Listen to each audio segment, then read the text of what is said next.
IND ಅಂತ ಒಕ್ಕೂಟ ಮಾಡ್ಕೊಂಡು ಬಂದಾಗ ಕೆಲವರು ಅದರಲ್ಲಿ ಇದ್ದಂಥವರು ಮಲ್ಲಿಕಾರ್ಜುನ ಖರ್ಗೆ ಅವ್ರನ್ನ ಪ್ರಧಾನಮಂತ್ರಿ ಮಾಡಬೇಕು ಅಂದಾಗ ಎಲ್ಲ ರಾಜ್ಯಗಳು ಒಪ್ಕೊಂಡಾಗ ನಮ್ಮದೇ ರಾಜ್ಯದ ಮುಖ್ಯಮಂತ್ರಿ ಸಿದ್ದರಾಮಯ್ಯ ರಾಹುಲ್ ಗಾಂಧಿ ಆಗಬೇಕು ಅಂತೇಳಿ ಹೇಳಿಕೆ ಕೊಟ್ಟಂಥ ಒಬ್ಬ ದಲಿತ ವಿರೋಧಿ ಸಿದ್ದರಾಮಯ್ಯ.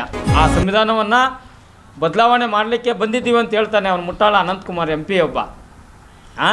ಈ ಸಿದ್ದರಾಮಯ್ಯನಿಗೆ ತಾಕತ್ತು ದಮ್ಮಿದ್ರೆ ಒಬ್ಬ ಈ ರಾಜ್ಯದ ಮುಖ್ಯಮಂತ್ರಿಯಾಗಿ ಅವನ್ನ ಅರೆಸ್ಟ್ ಮಾಡಿಸ್ಬೇಕಾಗಿತ್ತು, ಅವ್ನಿಗೆ ಜೈಲಿಗೆ ಹಾಕ್ಬೇಕಾಗಿತ್ತು. ಯಾಕಂತ ಹೇಳಿದ್ರೆ ಈ ಭಾರತ ದೇಶದಲ್ಲಿ ಹುಟ್ಟಿ ಸಂವಿಧಾನ ಬಾಬಾ ಸಾಹೇಬ್ ಅಂಬೇಡ್ಕರ್ ಸಂವಿಧಾನ ಅಡಿಯಲ್ಲಿ ನಡೆದಂಥ ಚುನಾವಣೆಯಲ್ಲಿ ಗೆದ್ದು ಪ್ರಮಾಣ ವಚನವನ್ನು ಮಾಡಿ ಭಾರತ ದೇಶದ ಸಂವಿಧಾನದ ಪ್ರಮಾಣ ವಚನ ಮಾಡಿ ಆ ಸಂವಿಧಾನಕ್ಕೆ ವಿರುದ್ಧವಾಗಿ ನಡ್ಕೊಂಡಿರ್ತಕ್ಕಂಥ ಅನಂತಕುಮಾರ್ ಒಬ್ಬ ತಿಕ್ಕಲ ಅವನು ಒದ್ದು ಒಳಗಡೆ ಹಾಕ್ಬೇಕಾಯ್ತು.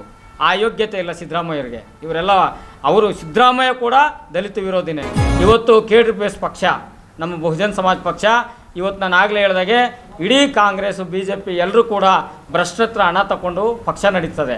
ಆದರೆ ನಮ್ಮದು ಅಕ್ಕ ಬೆಹನ್ ಮಾಯಾವತಿಯವರು ನಮ್ಮಂಥ ಕಾರ್ಯಕರ್ತರಿಂದ ಸಾಮಾನ್ಯ ಕಾರ್ಯಕರ್ತರಿಂದ ಏನು 1 ರೂಪಾಯಿ 10 ರೂಪಾಯಿ 5 ರೂಪಾಯಿ ಕೊಟ್ಟಂಥ ಅನುದಾನದಲ್ಲಿ ಇವತ್ತು ರಾಷ್ಟ್ರ ಪಕ್ಷವನ್ನು ನಡೀತದೆ. ಇವತ್ತು ನಾನು ಕೂಡ ಚುನಾವಣೆಯಲ್ಲಿ ಸ್ಪರ್ಧೆ ಮಾಡ್ತಾಯಿದ್ದೀನಿ. ನಾನು ಕೂಡ ಶ್ರೀಮಂತ ಅಲ್ಲ. ನಮ್ಮೆಲ್ಲ ಪಕ್ಷದ ಪದಾಧಿಕಾರಿಗಳು ಸಾರ್ವಜನಿಕರ ಮುಖಾಂತರ ಹಣವನ್ನು ಪಡೆದು ನಾನು ಚುನಾವಣೆಯನ್ನು ಎದುರಿಸ್ತಾ ಇದ್ದೀನಿ. ಯಾಕೆ ಅಂತ ಹೇಳಿದ್ರೆ ನಮ್ಮ ಪಕ್ಷದ ಸಿದ್ಧಾಂತವೇ 1 ವೋಟು 1 ನೋಟು. ಈ ಬಾರಿ ಲೋಕಸಭಾ ಚುನಾವಣೆಯಲ್ಲಿ ನಮ್ಮೆಲ್ಲ ಮತದಾರರ ಹತ್ರ ನಾನು ಮತದಾನವನ್ನು ಪಡೆಯೋದ್ರ ಜೊತೆಗೆ ಈ ಖರ್ಚು ವೆಚ್ಚಕ್ಕೂ ಕೂಡ ನಾನು ಸಾರ್ವಜನಿಕರಿಂದಲೇ ಹಣವನ್ನು ಪಡೆದು ಆ ಹಣದಲ್ಲೇ ನಾನು ಚುನಾವಣೆಯನ್ನು ಎದುರಿಸ್ತೇನೆ. ಯಾಕೆ ಅಂತ ಹೇಳಿದ್ರೆ ನಾನು ಗೆದ್ದಂಥ ಸಂದರ್ಭದಲ್ಲಿ ನಾನು ಯಾವುದೋ ಒಂದು ಪಕ್ಷಕ್ಕೆ ಸೀಮಿತವಾಗದೆ ಯಾರೆಲ್ಲ ನನಗೆ ಮತದಾರವನ್ನು ಕೊಟ್ಟಿರ್ತಾರೆ ಅವರ ಸೇವಕನಾಗಿ ಕೆಲಸ ಮಾಡಲಿಕ್ಕೆ ನಾನು ಬಯಸ್ತೇನೆ. ಮತ್ತೊಮ್ಮೆ ಆನೇಕಲ್ ತಾಲೂಕು ಅಥವಾ ಬೆಂಗಳೂರು ಪಾರ್ಲಿಮೆಂಟ್ ಕ್ಷೇತ್ರ ಇರ್ಬೋದು ಅಥವಾ ನಾನು ರಾಜ್ಯ ಖಜಾಂಚಿಯಾಗಿ ಆಗ್ತಾಯಿದ್ದೀನಿ. ರಾಜ್ಯದಲ್ಲಿ ಬಹುಜನ ಸಮಾಜ ಪಕ್ಷದ ಬಗ್ಗೆ ಅಪಪ್ರಚಾರ ಮಾಡ್ತಕ್ಕಂಥವ್ರು ದಯಮಾಡಿ ನಿಲ್ಲಿಸಬೇಕಾಗ್ತದೆ. ಇಲ್ಲ ಅಂತ ಹೇಳಿದ್ರೆ ನಿಮ್ಮ ಅಂತ್ಯ ನೀವೇ ಹಾಕ್ಕೊಂಡ್ಬಿಡ್ತೀರಾ. ಸ್ನೇಹಿತರು ಒಂದು ಮಾತನ್ನು ಹೇಳಿದ್ರು, ಮೀಡಿಯಾದಲ್ಲಿ ಇವತ್ತು ಸೋಷಿಯಲ್ ಮೀಡಿಯಾದಲ್ಲಿ ನಂಬರ್ 1 ಸಂಸದರು ಅಂತೇಳಿ ಇವತ್ತು ತೋರಿಸ್ತಾ ಇದ್ದಾರೆ, ಬಿಂಬಿತವಾಗಿದ್ದಾರೆ DK ಸುರೇಶ್ ಅವರು ಅಂತೇಳಿ. ಸರ್ ನಾನೊಂದು ಮಾತನ್ನು ಹೇಳ್ತೀನಿ, ಇವತ್ತು ಗೂಗಲ್ ಮಾಡಿದ್ರೆ ದೇಶದ ಭ್ರಷ್ಟ ಪ್ರಧಾನಿ ಯಾರು ಅಂತ ಕೇಳಿದ್ರೆ ಮೋದಿ ಅವರ ಹೆಸರನ್ನು ಕೂಡ ತೋರಿಸ್ತಾರೆ. ಕೊಡುಗೆ ಏನು ಉತ್ತಮ ಸಂಸದ ಪಟ್ಟು ಅಂತ ಹೇಳಿದ್ರೆ ಬೆಡಿ ಕ್ಷೇತ್ರದಲ್ಲ, ಇಡೀ ದೇಶ ವ್ಯಾಪ್ತಿಯಲ್ಲಿ ನಡೀತಕ್ಕಂಥ ಅಧಿವೇಶನಗಳಲ್ಲಿ ತಾನು ಸ್ಪರ್ಧೆಯಾಗಿ ಭಾಗವಹಿಸಿ ಅಲ್ಲಿ ಮಾತಾಡಿರ್ತಕ್ಕಂಥ ದಾಖಲೆಗಳು ಬೇಕು. ನೀವು ಎಂದೂ ಕೂಡ ಮಾತನಾಡಿಲ್ಲ, ಉತ್ತಮ ಪಟ್ಟು ಅಂತ ಹೆಂಗೆ ಹೇಳೋಕ್ಕೆ ಸಾಧ್ಯ? ಇವೆಲ್ಲ ಕೂಡ ಸೋಷಿಯಲ್ ಮೀಡಿಯಾ ಮೂಲಗಳಲ್ಲಿ ಕಾಂಗ್ರೆಸ್ನವರು ಉತ್ಪತ್ತಿ ಮಾಡ್ಕೊಂಡಿರ್ತಕ್ಕಂಥದ್ದು. ಅವರು ಉತ್ತಮ ಪಟ್ಟು ಅಂತೇಳಿ ಯಾವುದೇ ಕಾರಣಕ್ಕೂ ಇಲ್ಲ. ಜೊತೆಗೆ ಇಲ್ಲಿ ಏನೂ ಕೆಲಸ ಮಾಡಿಲ್ಲ. ಯಾವುದೇ ಕಾರಣಕ್ಕೂ ನೀವು ಮಾಧ್ಯಮದವ್ರು ನಿಮಗೆ ಗೊತ್ತಿರ್ತದೆ, ನೀವೇ ಅವ್ರ ಪೂಜೆ ಪುರಸ್ಕಾರಗಳಿಗೆಲ್ಲ ಹೋಗ್ತಾ ಇರ್ತೀರ. ಗ್ರಾಮ ಪಂಚಾಯತಿಯವರು ಆಗ್ತಕ್ಕಂಥ ಪೆಂಡಲ್ ಕೆಳಗಡೆ ಕೂತ್ಕೊಂಡು ನಾನು ಕಾವೇರಿ ನೀರು ತರ್ತೀನಿ, ಅರ್ಥ ಆಯ್ತಾ, ನಾನು ಕಾವೇರಿ ನೀರು ಕೊಡ್ತೀನಿ ಅಂಥೇಳಿ ಹೇಳ್ಕೊಂಡಿರ್ತಕ್ಕಂಥದ್ದು ಬಿಟ್ಟರೆ, ಅರ್ಥ ಆಯ್ತಾ, ಯಾವುದೇ ರೀತಿಯ ಶಾಶ್ವತವಾದ ಯೋಜನೆಗಳನ್ನು ತಂದಿಲ್ಲ. ಒಬ್ಬ ಲೋಕಸಭಾ ಸದಸ್ಯಂದು ನೆನ್ನೆ ಕೂಡ ಯಾರೋ ಒಬ್ಬ ಸ್ನೇಹಿತ ತರೂರ್ BJD ಯಾರು ಅತ್ಯುತ್ತಮ ಸಂಸದರು ಅಂಥೇಳಿ ಗೂಗಲಲ್ಲಿ ಸರ್ಚ್ ಮಾಡಿದ್ರೆ ಯಾರಪ್ಪ ಅಂತ ಹೇಳಿದ್ರೆ ಕಾಂಗ್ರೆಸ್ ಲೋಕಸಭಾ MP ಶಶಿ ತರೂರ್, BJD ಜನತಾದಳ ಇವರು ಮಾತ್ರ. ಇವರಿಗೆ ಯಾರು ಪ್ರಶಸ್ತಿಯನ್ನು ಕೊಟ್ಟಿದ್ದಾರೆ ಅಂಥೇಳಿ ಕೂಡ ಇಲ್ಲಿ ಫೋಟೋ ಸಮೇತ ಇದೆ. ಆ ಕಾಂಗ್ರೆಸ್ ಕಾರ್ಯಕರ್ತರು ಏನೂ ತಿಳಿದಿದ್ದವರು ಈ ರೀತಿಯಾಗಿ ನಮ್ಮ DK ಶಿವಕುಮಾರ್ ಉತ್ತಮ ಪಟ್ಟು ಅಲ್ಲಪ್ಪ, ಒಂದು ಬಾರಿ ಕೂಡ ನೀನು ಪಾರ್ಲಿಮೆಂಟಲ್ಲೇ ಮಾತಾಡಿಲ್ಲ. ನೀನು ಮಾತಾಡಿರೋದು ಯಾವಾಗಪ್ಪ ಅಂದರೆ ತೆರಿಗೆ ವಿಚಾರದಲ್ಲಿ ಈ ದೇಶನ ಇಬ್ಬಾಗ ಮಾಡೋ ವಿಚಾರ ಮಾತಾಡಿದ್ದೀರ. ಅದು ಉತ್ತಮ ಸಂಸದ ಪಟ್ಟು ಆಗಿದ್ದರೆ ನಮ್ಮ ಲೋಕಸಭಾ ಕ್ಷೇತ್ರದಲ್ಲಿ 8 ಕ್ಷೇತ್ರಗಳು ಬರ್ತದೆ. 8 ಕ್ಷೇತ್ರದಲ್ಲಿ ನಿನ್ನ ಕೊಡುಗೆ ಏನು?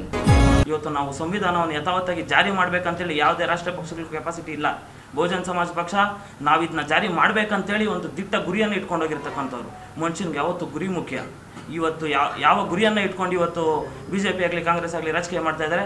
ನಾವು ಸಂವಿಧಾನ ಬದಲಾವಣೆ ಮಾಡ್ಬಿಡ್ತೀವಿ, ಹಿಂದೂ ರಾಜ್ಯ ಮಾಡ್ಬಿಡ್ತೀವಿ. ಇದೇನೇನ್ರಿ ಇವ್ರ ಗುರಿ? ಏನು ಬರೀ ಹಿಂದೂಗಳು ಮಾತ್ರ ದೇಶದಲ್ಲಿ ಬದುಕಬೇಕಾ? ಅಲ್ಪಸಂಖ್ಯಾತರು ಬದುಕಬಾರ್ದಾ? ಧಾರ್ಮಿಕ ಅಲ್ಪಸಂಖ್ಯಾತರು ಬದುಕಬಾರ್ದಾ? ಸ್ವತಂತ್ರ ಹೋರಾಟಕ್ಕೋಸ್ಕರ ಯಾರ್ಯಾರು ಹೋರಾಟ ಮಾಡಿದ್ದಾರೆ? ಬರೀ ಹಿಂದೂಗಳದ್ದು ಬರೀ ಹಿಂದೂ ರಾಷ್ಟ್ರನೇನ್ರಿ? ಇಂಥ ಮಾತುಗಳನ್ನೆಲ್ಲ ಹೇಳ್ಕೊಂಡು ಇವತ್ತು ಜನರ ಮುಂದೆ ಹೋಗ್ತಾ ಇದ್ದೀರಾ. ಜನರು ಯಾವ ಗಮನ ಇಟ್ಕೊಂಡು ನೀವು ಯಾವ ಒಂದು ಮಾತಿಗೆ ಮರಳಾಗಿ ಇವತ್ತು ನೀವು ಓಟ್ ಹಾಕ್ತಾ ಇದ್ದೀರೋ ಗೊತ್ತಿಲ್ಲ. ಮೋದಿ ಮೋದಿ ಮೋದಿ ಏನು ಸರ್ ಮೋದಿ ಮಾಡಿದ್ದು? ಇವತ್ತು ಪುಲ್ವಾಮಾ ಅಟ್ಯಾಕ್ ಮಾಡಿ 20-25 ಜನರ ಸೈನಿಕರನ್ನ ಬಲಿ ತಗೊಂಡ್ರಲ್ರಿ. ಬಂದಾಗೆಲ್ಲ ಏನಾದರೂ ಒಂದು ಫೋಕಸ್ ಮಾಡಿ ಎಲೆಕ್ಷನ್ ಟೈಮ್ ಏನೋ ಒಂದು ಬಿಂಬಿತ ಮಾಡಿಬಿಟ್ಟು ಓಟ್ ತೊಗೊಬೇಕು.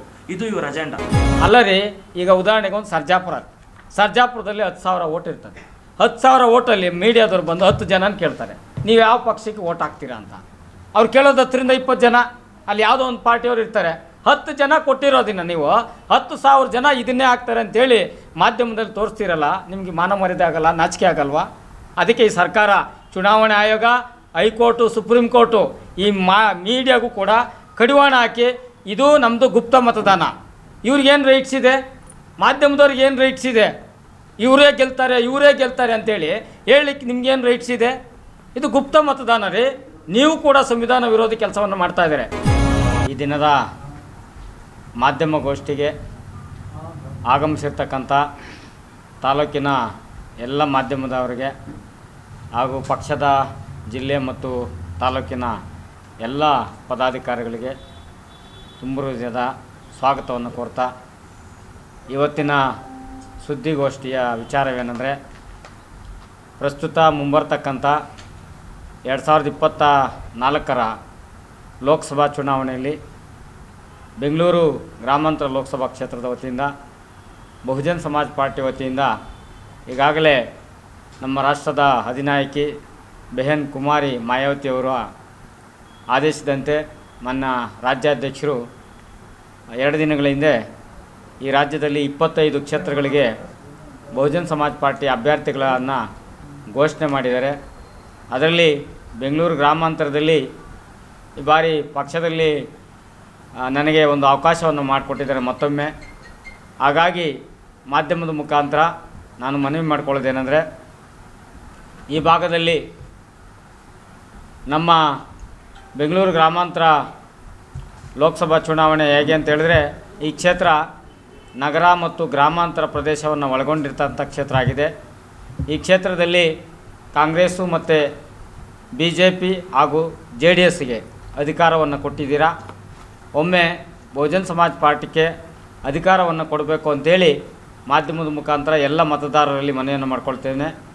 ಮತ್ತು ಬಹುಜನ್ ಸಮಾಜ್ ಪಕ್ಷಕ್ಕೆ ಯಾಕೆ ಮತವನ್ನು ಕೊಡಬೇಕು ಅಂತ ಹೇಳಿದ್ರೆ, ನಮಗೆ ಸ್ವಾತಂತ್ರ್ಯದ ನಂತರದಲ್ಲಿ ಈ ದೇಶವನ್ನು ಯಾವ ರೀತಿ ಆಳ್ವಿಕೆ ಮಾಡಬೇಕು ಮತ್ತು ಈ ದೇಶದಲ್ಲಿರ್ತಕ್ಕಂಥ ಎಲ್ರಿಗೂ ಕೂಡ ಯಾವ ರೀತಿ ಮೂಲಭೂತ ಸೌಕರ್ಯಗಳನ್ನು ಕೊಡಬೇಕು ಅಂಥೇಳಿ ಭಾರತ ರತ್ನ ಸಂವಿಧಾನ ಶಿಲ್ಪಿ ಬಾಬಾ ಸಾಹೇಬ್ ಅಂಬೇಡ್ಕರ್ ಅವರು ನಮಗೆ ಸಂವಿಧಾನವನ್ನು ಬರ್ಕೊಟ್ರು.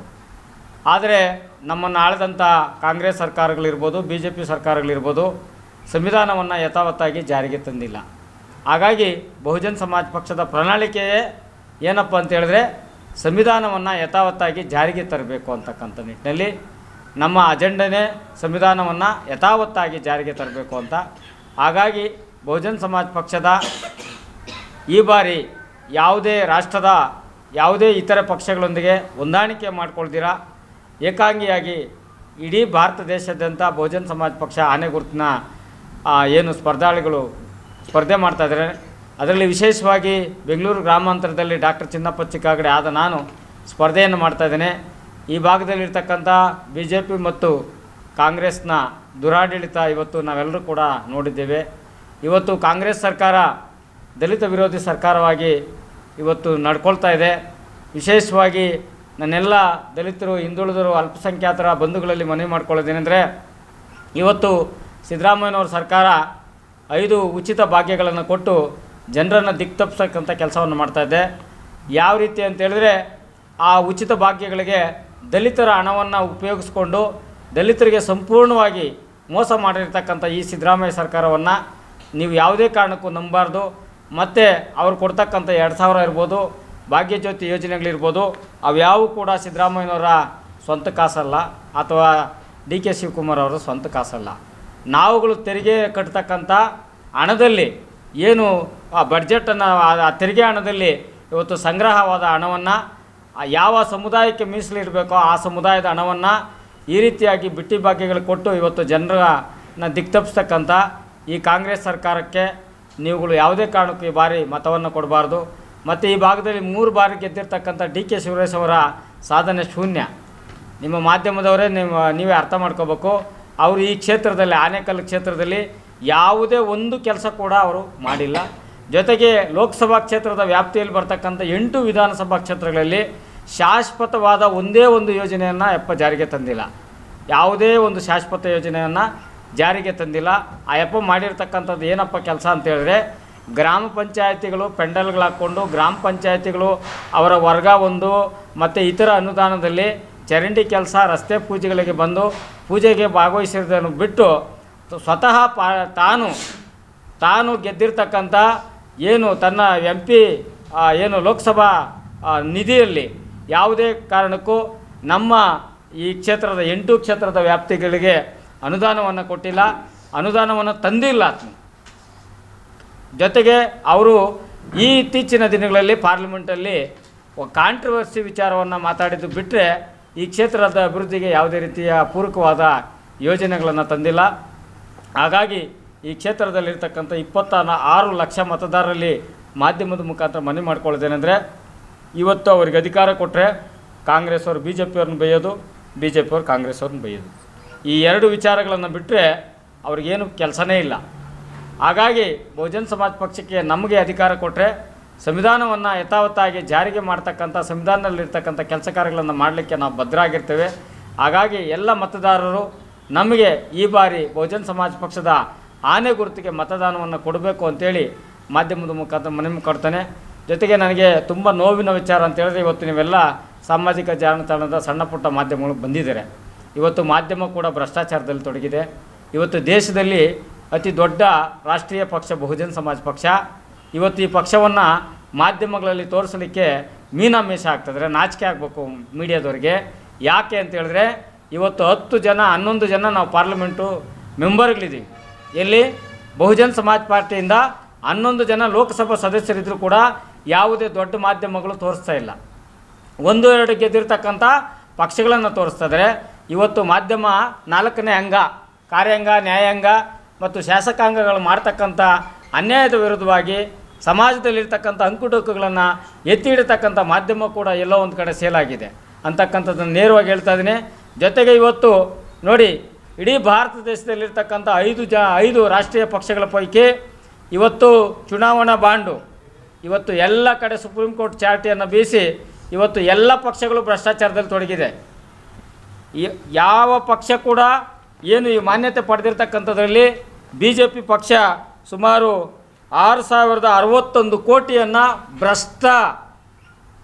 ಭ್ರಷ್ಟಾಚಾರವನ್ನು ಮಾಡಿರ್ತಕ್ಕಂಥ ಕಂಪನಿಗಳಿಂದ SBIಯಿಂದ ಬಾಂಡನ್ನು ಪಡ್ಕೊಂಡಿದೆ. ಜೊತೆಗೆ ತೃಣಮೂಲ ಕಾಂಗ್ರೆಸ್ಸು 1610 ಕೋಟಿಗಳನ್ನು ಪಡ್ಕೊಂಡಿದೆ. ಕಾಂಗ್ರೆಸ್ಸು 1422 ಕೋಟಿಗಳನ್ನು ಪಡ್ಕೊಂಡಿದೆ. ಮೊನ್ನೆಗೆ ಉದಯಿಸಿದಂಥ AAP ಪಾರ್ಟಿ ಕೂಡ 65 ಕೋಟಿಯನ್ನು ಪಡ್ಕೊಂಡಿದೆ. ಹಾಗಾಗಿ ಈ ದೇಶದಲ್ಲಿರ್ತಕ್ಕಂಥ ಅಕ್ಕ ಮಾಯಾವತಿಯವರು ಯಾವುದೇ ಕಾರಣಕ್ಕೂ 100 ರೂಪಾಯಿ ಕೂಡ ತೆಗೆದುಕೊಳ್ದಿರ ಇರ್ತಕ್ಕಂಥ ಪಕ್ಷ ಅಂತ ಹೇಳಿದ್ರೆ ಅದು ಬಹುಜನ ಸಮಾಜ ಪಕ್ಷ. ಇವತ್ತು ಮಾಧ್ಯಮದವರು ಏನಾದರೂ ಪ್ರಚಾರವನ್ನು ಕೊಟ್ಟು ಅವ್ರು ಏನಾದರೂ ಸಹಾಯ ಮಾಡಬೇಕಾಗಿದ್ದರೆ ಬಹುಜನ ಸಮಾಜ ಪಕ್ಷವನ್ನು ತೋರಿಸ್ಬೇಕಾಗಿತ್ತು. ಆದರೆ ಯಾರೂ ಕೂಡ ಈ ಒಂದು ವಿಚಾರವನ್ನು ಮಾತಾಡ್ತಾ ಇದ್ದಾರೆ. ಆದರೆ ಏನು ಸಂವಿಧಾನ ವಿರೋಧಿ ಕೆಲಸವನ್ನು ಮಾಡಿದ್ದಾರೆ. ಮತ್ತು ಈ ಕಾಂಗ್ರೆಸ್ ಮತ್ತು BJPಗಳು ಈ ಸಂವಿಧಾನ ವಿರೋಧದಲ್ಲಿ ಸಂವಿಧಾನಾತ್ಮಕವಾಗಿದ್ದಂಥ ಅಂಶಗಳನ್ನು ಗಾಳಿಗೆ ತೋರಿದ್ದಾರೆ. ಇವತ್ತು ಭ್ರಷ್ಟಾಚಾರ ಮಾಡ್ತಕ್ಕಂಥವ್ರನ್ನು, ಭ್ರಷ್ಟಾಚಾರ ಮಾಡ್ತಕ್ಕಂಥ ಕಂಪನಿಗಳನ್ನು ಅವರನ್ನು ಒದ್ದು ಒಳಗಡೆ ಹಾಕಬೇಕಾದಂಥ ಈ ಪಕ್ಷಗಳು ತಮ್ಮ ಆಡಳಿತಕ್ಕಾಗಿ ತಾವು ಈ ಜನರಿಗೆ ಹಣ ಎಂಡ ಎಲ್ಲವನ್ನು ಹಂಚಲಿಕ್ಕೋಸ್ಕರವಾಗಿ ಈ ಭ್ರಷ್ಟಾಚಾರದಲ್ಲಿ ತೊಡಗಿರ್ತಕ್ಕಂಥ ಕಂಪನಿಗಳಿಂದ ಸಾವಿರಾರು ಕೋಟಿಯ ಕಪ್ಪು ಹಣವನ್ನು ಪಡೆದು ಇವರು ಕಪ್ಪು ಲಿಸ್ಟಿಗೆ ಸೇರಿದ್ದಾರೆ.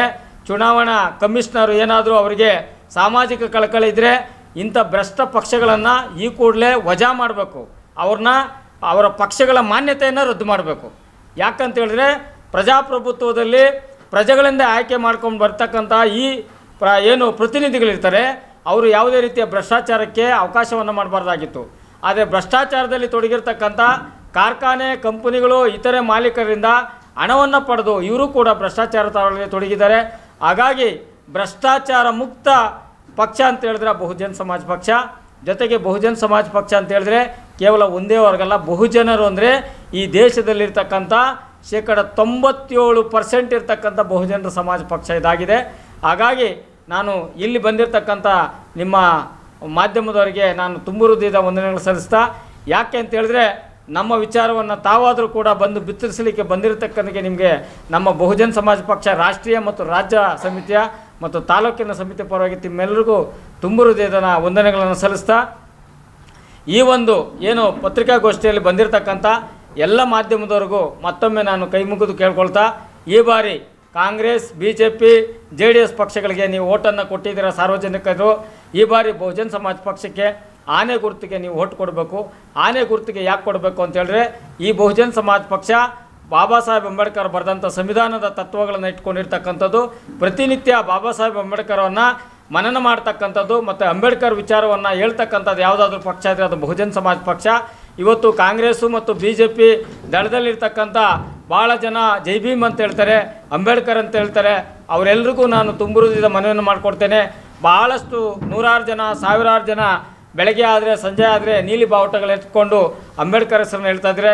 ಈ ಬಾರಿ ಸಂವಿಧಾನಕ್ಕೆ ನೀವೆಲ್ಲರೂ ಕೂಡ ಬೆಲೆ ಕೊಡೋದಾದರೆ, ಅಂಬೇಡ್ಕರ್ಗೆ ಬೆಲೆ ಕೊಡೋದಾದರೆ ಈ ಬಾರಿ ಆನೆ ಗುರುತಿಗೆ ನೀವು ಬೆಂಬಲಿಸಬೇಕು ಅಂತೇಳಿ ನಾನು ಮಾಧ್ಯಮದ ಮುಖಾಂತರ ಮನವಿಯನ್ನು ಮಾಡ್ಕೊಳ್ತೇನೆ. DK ಸುರೇಶ್ ಅವರು ಅಂದ್ರೆ ಶೂನ್ಯ ಕೆಲಸ ಮಾಡಿದ್ರು, ಆದರೆ ರಾಷ್ಟ್ರಕ್ಕೆ ಪ್ರಥಮ ಸ್ಥಾನ ಅಂದ್ರೆ ಒಂದು ಒಳ್ಳೆ ಅಭ್ಯರ್ಥಿ, ಒಳ್ಳೆ ಸಂಸದ ಅಂತ ಪ್ರಶಸ್ತಿ ಯಾರು ಕೊಟ್ಟಿರೋದು ತೋರಿಸ್ಲಾ? ಅದು ಸುಳ್ಳು, ಬೋಗಸ್ ಅದು ವರದಿ. ನೋಡಿ ಇಲ್ಲಿದೆ ನಮ್ಮ ಹತ್ರ, ಅದೆಲ್ಲ ಅದು ವರದಿ. ನೀವು ವೆಬ್ಸೈಟಲ್ಲಿ ನೋಡಿ, ಇವರು ಕ್ರಿಯೇಟ್ ಮಾಡ್ಕೊಂಡು ಹಾಕಿರ್ತಕ್ಕಂಥದ್ದು. ಒಂದು ನಿಮಿಷ ಅದನ್ನು ಕೂಡ ನಿಮ್ಗೆ ತೋರಿಸ್ತೇನೆ ನಾನು. ಯಾರು ಅಂತ ಹೇಳಿದ್ರೆ, ಅದನ್ನು ಪಡ್ಕೊಂಡಿರ್ತಕ್ಕಂಥವ್ರು ಯಾರು ಅಂತ ಹೇಳಿದ್ರೆ ಅದನ್ನು ಕೂಡ ನಾನು ತಮಗೆ ತಿಳಿಸ್ತೇನೆ. ನೀವು ಮಾಧ್ಯಮದವರು ಕೂಡ ಅರ್ಥ ಮಾಡ್ಕೋಬೇಕು. ನೋಡಿ, ತರೂರ್ BJD ಯಾರು ಅತ್ಯುತ್ತಮ ಸಂಸದರು ಅಂಥೇಳಿ ಗೂಗಲಲ್ಲಿ ಸರ್ಚ್ ಮಾಡಿದ್ರೆ ಯಾರಪ್ಪ ಅಂತ ಹೇಳಿದ್ರೆ, ಕಾಂಗ್ರೆಸ್ ಲೋಕಸಭಾ MP ಶಶಿ ತರೂರ್, BJD ಜನತಾದಳ, ಇವರು ಮಾತ್ರ. ಇವರಿಗೆ ಯಾರು ಪ್ರಶಸ್ತಿಯನ್ನು ಕೊಟ್ಟಿದ್ದಾರೆ ಅಂಥೇಳಿ ಕೂಡ ಇಲ್ಲಿ ಫೋಟೋ ಸಮೇತ ಇದೆ. ಆ ಕಾಂಗ್ರೆಸ್ ಕಾರ್ಯಕರ್ತರು ಏನೂ ತಿಳಿದಿದ್ದವರು ಈ ರೀತಿಯಾಗಿ ನಮ್ಮ DK ಶಿವಕುಮಾರ್ ಉತ್ತಮ ಪುಟ್ಟು ಅಲ್ಲಪ್ಪ, ಒಂದು ಬಾರಿ ಕೂಡ ನೀನು ಪಾರ್ಲಿಮೆಂಟಲ್ಲೇ ಮಾತಾಡಿಲ್ಲ. ನೀನು ಮಾತಾಡಿರೋದು ಯಾವಾಗಪ್ಪ ಅಂದರೆ ತೆರಿಗೆ ವಿಚಾರದಲ್ಲಿ, ಈ ದೇಶನ ಇಬ್ಬಾಗ ಮಾಡೋ ವಿಚಾರ ಮಾತಾಡಿದ್ಯಾ. ಅದು ಉತ್ತಮ ಸಂಸದ ಪುಟ್ಟು ಆಗಿದ್ದರೆ ನಮ್ಮ ಲೋಕಸಭಾ ಕ್ಷೇತ್ರದಲ್ಲಿ 8 ಕ್ಷೇತ್ರಗಳು ಬರ್ತದೆ. 8 ಕ್ಷೇತ್ರದಲ್ಲಿ ನಿನ್ನ ಕೊಡುಗೆ ಏನು? ಉತ್ತಮ ಸಂಸದ ಪುಟ್ಟು ಅಂತ ಹೇಳಿದ್ರೆ ಬರೀ ಕ್ಷೇತ್ರದಲ್ಲ, ಇಡೀ ದೇಶವ್ಯಾಪ್ತಿಯಲ್ಲಿ ನಡೀತಕ್ಕಂಥ ಅಧಿವೇಶನಗಳಲ್ಲಿ ತಾನು ಸ್ಪರ್ಧೆಯಾಗಿ ಭಾಗವಹಿಸಿ ಅಲ್ಲಿ ಮಾತಾಡಿರ್ತಕ್ಕಂಥ ದಾಖಲೆಗಳು ಬೇಕು. ನೀವು ಎಂದೂ ಕೂಡ ಮಾತನಾಡಿಲ್ಲ. ಉತ್ತಮ ಪಟ್ಟು ಅಂತ ಹೆಂಗೆ ಹೇಳೋಕ್ಕೆ ಸಾಧ್ಯ? ಇವೆಲ್ಲ ಕೂಡ ಸೋಷಿಯಲ್ ಮೀಡಿಯಾಗಳಲ್ಲಿ ಕಾಂಗ್ರೆಸ್ನವರು ಉತ್ಪತ್ತಿ ಮಾಡ್ಕೊಂಡಿರ್ತಕ್ಕಂಥದ್ದು. ಅವರು ಉತ್ತಮ ಪತ್ತು ಅಂತೇಳಿ ಯಾವುದೇ ಕಾರಣಕ್ಕೂ ಇಲ್ಲ. ಜೊತೆಗೆ ಇಲ್ಲಿ ಏನೂ ಕೆಲಸ ಮಾಡಿಲ್ಲ. ಯಾವುದೇ ಕಾರಣಕ್ಕೂ ನೀವು ಮಾಧ್ಯಮದವ್ರು ನಿಮಗೆ ಗೊತ್ತಿರ್ತದೆ, ನೀವೇ ಅವ್ರ ಪೂಜೆ ಪುರಸ್ಕಾರಗಳಿಗೆಲ್ಲ ಹೋಗ್ತಾ ಇರ್ತೀರ. ಗ್ರಾಮ ಪಂಚಾಯತಿಯವರು ಆಗ್ತಕ್ಕಂಥ ಪೆಂಡಲ್ ಕೆಳಗಡೆ ಕೂತ್ಕೊಂಡು ನಾನು ಕಾವೇರಿ ನೀರು ತರ್ತೀನಿ, ಅರ್ಥ ಆಯ್ತಾ, ನಾನು ಕಾವೇರಿ ನೀರು ಕೊಡ್ತೀನಿ ಅಂಥೇಳಿ ಹೇಳ್ಕೊಂಡಿರ್ತಕ್ಕಂಥದ್ದು ಬಿಟ್ಟರೆ, ಅರ್ಥ ಆಯ್ತಾ, ಯಾವುದೇ ರೀತಿಯ ಶಾಶ್ವತವಾದ ಯೋಜನೆಗಳನ್ನು ತಂದಿಲ್ಲ. ಒಬ್ಬ ಲೋಕಸಭಾ ಸದಸ್ಯಂದು ನೆನ್ನೆ ಕೂಡ ಯಾರೋ ಒಬ್ಬ ಸ್ನೇಹಿತ ನೋಡ್ತಾ ಇದ್ದೆ, ನಮ್ಮ ಸಾಹೇಬರು ಚರಂಡಿ ಪೂಜೆಗೆ ಬರ್ತಾಯಿದ್ರು, ಚರಂಡಿ ಕೆಲಸ ಮಾಡಿದ್ರು. ರೀ, ಚರಂಡಿ ಕೆಲಸ ಮಾಡೋದಕ್ಕೆ ಗ್ರಾಮ ಪಂಚಾಯತಿ ಸದಸ್ಯರಿದ್ದಾರೆ, ತಾಲೂಕ್ ಪಂಚಾಯತಿ ಸದಸ್ಯರಿದ್ದಾರೆ, ಜಿಲ್ಲಾ ಪಂಚಾಯತಿಯವರಿದ್ದಾರೆ, MLA MPಗಳು. ನೀವು ಶಾಶ್ವತವಾದ ಯೋಜನೆಗಳನ್ನು ತರಬೇಕು. ಶಾಶ್ವತ ಯೋಜನೆ ಅಂತ ಹೇಳಿದ್ರೆ ಈ ಭಾಗದಲ್ಲಿ ನಮಗೆ ಯಾವುದೇ ರೀತಿಯ ಸಮುದ್ರಗಳು, ನೀರಾವರಿ ಯೋಜನೆಗಳಿಲ್ಲ. ಇವತ್ತು ಬೇಸಿಗೆ ಬಂದಿದೆ, ಸಾವಿರಾರು ಅಡಿಗಳು ನೀರು ಕೊಡಿದ್ರೂ ಕೂಡ ನಮಗೆ ನೀರು ಸಿಗ್ತಾ ಇಲ್ಲ. ಇಂಥ ನೀರಾವರಿ ಅಣೆಕಟ್ಟುಗಳನ್ನು ಕಟ್ಟಿ ಇವತ್ತು ಮೇಕೆದಾಟು, ಇವರು ಚುನಾವಣೆ ಪೂರ್ವದಲ್ಲಿ ಪಾದಯಾತ್ರೆಯನ್ನು ಮಾಡಿದ್ರು ಸಹೋದರಗಳು. ಇಡೀ ಕಾಂಗ್ರೆಸ್ ಸರ್ಕಾರ ಎಲ್ಲೋಯ್ತು ಮೇಕೆದಾಟು ಯೋಜನೆ? ನಿಮ್ಮದೇ ಸರ್ಕಾರ ಬಂದಿದೆ. ಇಂಥ ಶಾಶ್ವತವಾದ ಯೋಜನೆಗಳನ್ನು ತಂದಿಲ್ಲ. ಇವತ್ತು ನಮ್ಮ ಆನೇಕಲ್ ತಾಲೂಕು ಕೈಗಾರಿಕಾ ಪ್ರದೇಶ ಇದೆ, ಕನಕಪುರದಲ್ಲಿ ಆರೋಳ್ಳಿ ಕೈಗಾರಿಕಾ ಪ್ರದೇಶ ಇದೆ. ಈ ಕೈಗಾರಿಕಾ ಪ್ರದೇಶದಲ್ಲಿ ಸಾವಿರಾರು ಜನ ಏನು ಉದ್ಯೋಗಗಳನ್ನು ಮಾಡ್ತಾಯಿದ್ದಾರೆ. ಅವರಿಗೆ ಒಂದು ಉತ್ತಮವಾದ ಒಂದು ESI ಆಸ್ಪತ್ರೆಯನ್ನು ಮಾಡ್ತಕ್ಕಂಥ ಕೆಲಸಗಳನ್ನು ಕೂಡ ಮಾಡಿಲ್ಲ. ಯಾಗೋ ಹಿಂದೆ ಖರ್ಗೆ ಅವರು ಮಾಡಿದ್ರು, ಪೂಜೆ ಮಾಡ್ತಾ ಇದ್ದೇನೆ ಅಂದ್ಕೊಂಡಿದ್ದಾರೆ. ನಿಮ್ಮ ಕಾಂಟ್ರಿಬ್ಯೂಷನ್ ಏನು? ನಿಮ್ಮ ಕಾಂಟ್ರಿಬ್ಯೂಷನ್ನು ಆರೋಗ್ಯ ಕ್ಷೇತ್ರದಲ್ಲೂ ಕೂಡ 0. ಯಾವುದೇ ಒಂದು ದೊಡ್ಡ ಹಾಸ್ಪಿಟ್ಲ್ ತೆಗೆಸಿಲ್ಲ. ಯುವಕರಿಗೆ ಒಂದು ಕಾರ್ಖಾನೆಗಳನ್ನು ತರಿಸಬೇಕಾಗಿತ್ತು, ಯಾವುದೇ ಕಾರ್ಖಾನೆಗಳನ್ನು ನಿಮ್ಮ ಅವಧಿಯಲ್ಲಿ ಕಾರ್ಖಾನೆಗಳು ತಂದಿಲ್ಲ. ನೀರಾವರಿ ಯೋಜನೆಗಳಿಗೆ ನಿಮ್ಮ ಆದ್ಯತೆ ಇಲ್ಲ. ಚರಂಡಿ ಕೆಲಸ ನಾನು ಹೇಳ್ದಂಗೆ ಗ್ರಾಮ ಪಂಚಾಯತರು ಮಾಡ್ಕೊತಾರೆ, ಲೈಟ್ ಹಾಕೋದು ಗ್ರಾಮ ಪಂಚಾಯತರು ಮಾಡ್ಕೊತಾರೆ.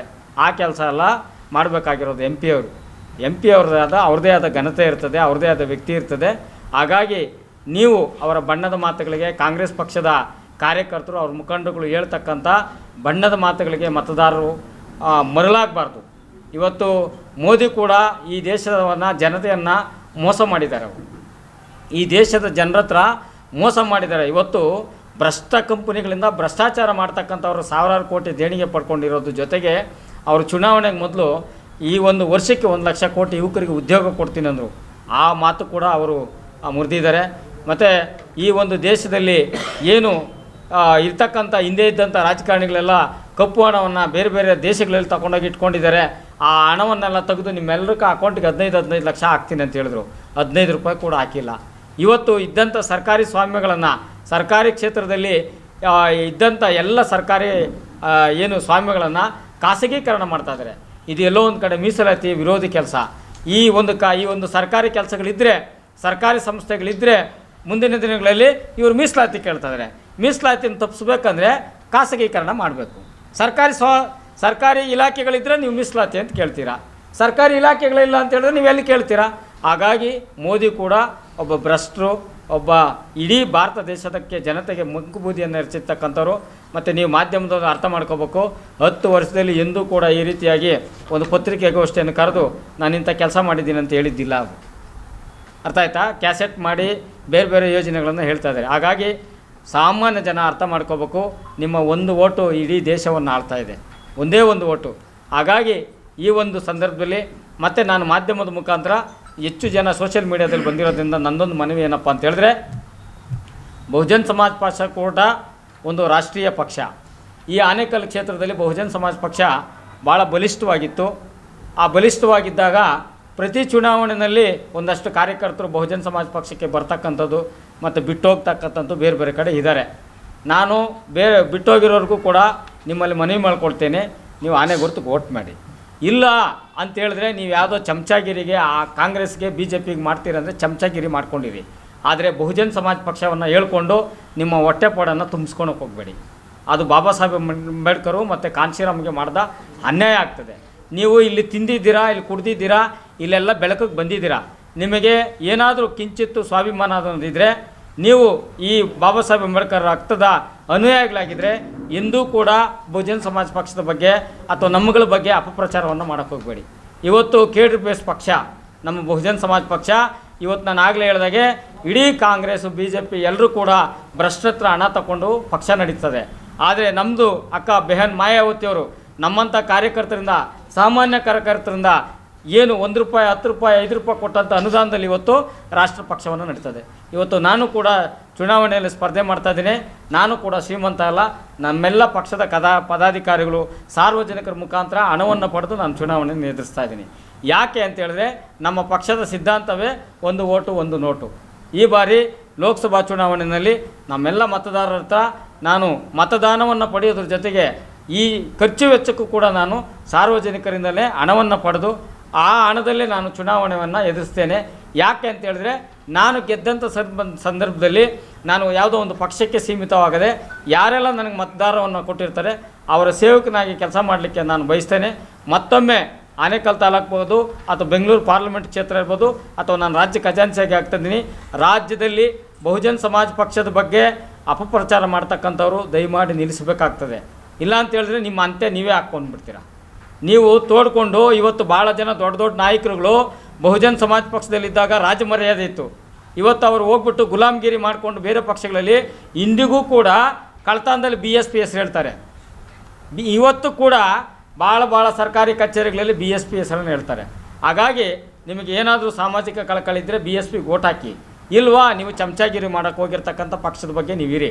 ಅದನ್ನು ಹೊರತುಪಡಿಸಿ BSP ಈಗ ಸ್ಪರ್ಧೆ ಮಾಡ್ತಿರ್ತಕ್ಕಂಥ ವ್ಯಕ್ತಿಗಳ ಬಗ್ಗೆ ಇರ್ಬೋದು ಅಥವಾ ಕಾರ್ಯಕರ್ತರ ಬಗ್ಗೆ ಆಗಿರ್ಬೋದು ತುಂಬ ಅಪಪ್ರಚಾರವನ್ನು ಮಾಡ್ತಕ್ಕಂಥದ್ದನ್ನು ಬಿಡಬೇಕಾಗ್ತದೆ. ಹಾಗಾಗಿ ಇವತ್ತು ಕೇಡ್ರ್ ಬೇಸಿರ್ತಕ್ಕಂಥ ಪಾರ್ಟಿ ನಮ್ಮದು. ಬೇರೆ ಕಾಂಗ್ರೆಸ್ಸು ಮತ್ತು BJP ರೀತಿಯಲ್ಲಿ ಮತದಾರರಿಗೆ ಮತವನ್ನು ಕೊಟ್ಟು ಪಡೆತಕ್ಕಂಥದ್ದೆಲ್ಲ ಮಾನ್ಯ ಕಾಂಶಿರಾಮ್ ಸಾಹೇಬರ ಏನು ಅವರ ಆಶಯದಂತೆ 1 ಓಟು 1 ನೋಟು ಅಡಿಯಲ್ಲಿ ನಾವು ನಡೀತಾ ಇದ್ದೀವಿ. ಈ ಬಾರಿ ನಮ್ಮದು ಸಿದ್ಧಾಂತದಂತೆ, ತತ್ವದಂತೆ ನಮ್ಮ ಓಟ್ ಇಲ್ಲೋರು ಗೆಲ್ತೀವಿ, ನೋಟು ಇಲ್ಲೋರು ಸೋಲಿಸ್ತೀವಿ. ಇದು ನಮ್ಮ ಒಂದು ಧ್ಯೇಯ ಗುರಿಯಾಗಿದೆ. ಹಾಗಾಗಿ ಮಾಧ್ಯಮದಲ್ಲಿ ಇವತ್ತು ಬಂದಿರತಕ್ಕಂಥ ನಿಮ್ಮೆಲ್ರಿಗೂ ನಾನು ತುಂಬ ವಂದನೆ ಸಲ್ಲಿಸ್ತೇನೆ. ಇವತ್ತು ನಾನು ಹೇಳಿದೆ 4ನೇ ಅಂಗ ಕೂಡ ತುಂಬ ಭ್ರಷ್ಟ ರೀತಿಯಲ್ಲಿ ತೊಡ್ಕೊಂಡಿದೆ. ನಾನು ಹೇಳಿದೆ ಆವಾಗಲೇ ಭಾಳ ನೋವಿನ ಸಂಗತಿ. ಇವತ್ತು ರಾಷ್ಟ್ರದಲ್ಲೇ 3ನೇ ರಾಷ್ಟ್ರೀಯ ಪಕ್ಷವನ್ನು ಸಿಂಬಲ್ ಕೂಡ ತೋರಿಸೋದಕ್ಕೆ ಮುಜುಗರ ಪಡ್ತಾಯಿದ್ದಾರೆ. ಯಾಕಂದರೆ ಅರ್ಥ ಆಗ್ತಾಯಿಲ್ಲ. ಅಂದರೆ ಅವರು ಕೂಡ ಸೇಲ್ ಆಗಿದೆ. ನಮ್ಮ ಸಿಂಬಲ್ ಕೂಡ ತೋರಿಸಲಿಕ್ಕೆ ಇವ್ರಿಗೆ ಮುಜುಗರ ಆಗ್ತದೆ. ಯಾವ ಮಟ್ಟಕ್ಕೆ ಇವತ್ತು ಮುಂದಿನ ದಿನಗಳಲ್ಲಿ ಇದೇ BJP ಸರ್ಕಾರ ಬಂದರೆ ನಿಮ್ಮ ಮಾಧ್ಯಮಗಳ ಹಕ್ಕುಗಳನ್ನು ಕೂಡ ಕಿತ್ಕೊತಾರೆ. ಆವಾಗ ನಿಮ್ಗೆ ಅರ್ಥ ಆಗುತ್ತೆ, ನೀವು ನಿಮ್ಮ ಸ್ವಂತ ಕಾಲ ಮೇಲೆ ನಿಂತ್ಕೋಬೇಕಾಗ್ತದೆ ಮಾಧ್ಯಮ ಕೂಡ. ಇವತ್ತು ಮತ್ತೊಮ್ಮೆ ಏನಾದರೂ ಈ BJP ಸರ್ಕಾರ ಬಂದರೆ ಈ ಭಾರತ ದೇಶದಲ್ಲಿರ್ತಕ್ಕಂಥ ಸಂವಿಧಾನ ಸಂಪೂರ್ಣವಾಗಿ ಅವರು ಸಹ ಆ ಸಂವಿಧಾನವನ್ನು ಬದಲಾವಣೆ ಮಾಡಲಿಕ್ಕೆ ಬಂದಿದ್ದೀವಿ ಅಂತ ಹೇಳ್ತಾನೆ ಅವನು ಮುಟ್ಟಾಳ ಅನಂತಕುಮಾರ್ MP ಒಬ್ಬ.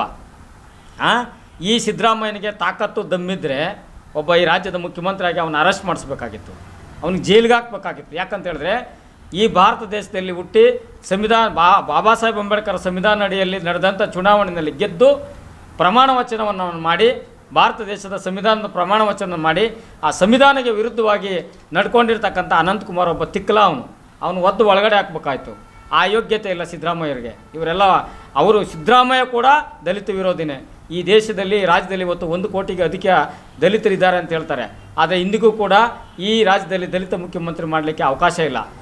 ಆದರೆ ಇವತ್ತು ಈ ದೇಶದಲ್ಲಿ ಮೊನ್ನೆ ಏನು ಈ IND ಅಂತ ಒಕ್ಕೂಟ ಮಾಡ್ಕೊಂಡು ಬಂದಾಗ ಕೆಲವರು ಅದರಲ್ಲಿ ಇದ್ದಂಥವರು ಮಲ್ಲಿಕಾರ್ಜುನ ಖರ್ಗೆ ಅವ್ರನ್ನ ಪ್ರಧಾನಮಂತ್ರಿ ಮಾಡಬೇಕು ಅಂದಾಗ ಎಲ್ಲ ರಾಜ್ಯಗಳು ಒಪ್ಕೊಂಡಾಗ ನಮ್ಮದೇ ರಾಜ್ಯದ ಮುಖ್ಯಮಂತ್ರಿ ಸಿದ್ದರಾಮಯ್ಯ ರಾಹುಲ್ ಗಾಂಧಿ ಆಗಬೇಕು ಅಂತೇಳಿ ಹೇಳಿಕೆ ಕೊಟ್ಟಂಥ ಒಬ್ಬ ದಲಿತ ವಿರೋಧಿ ಸಿದ್ದರಾಮಯ್ಯ.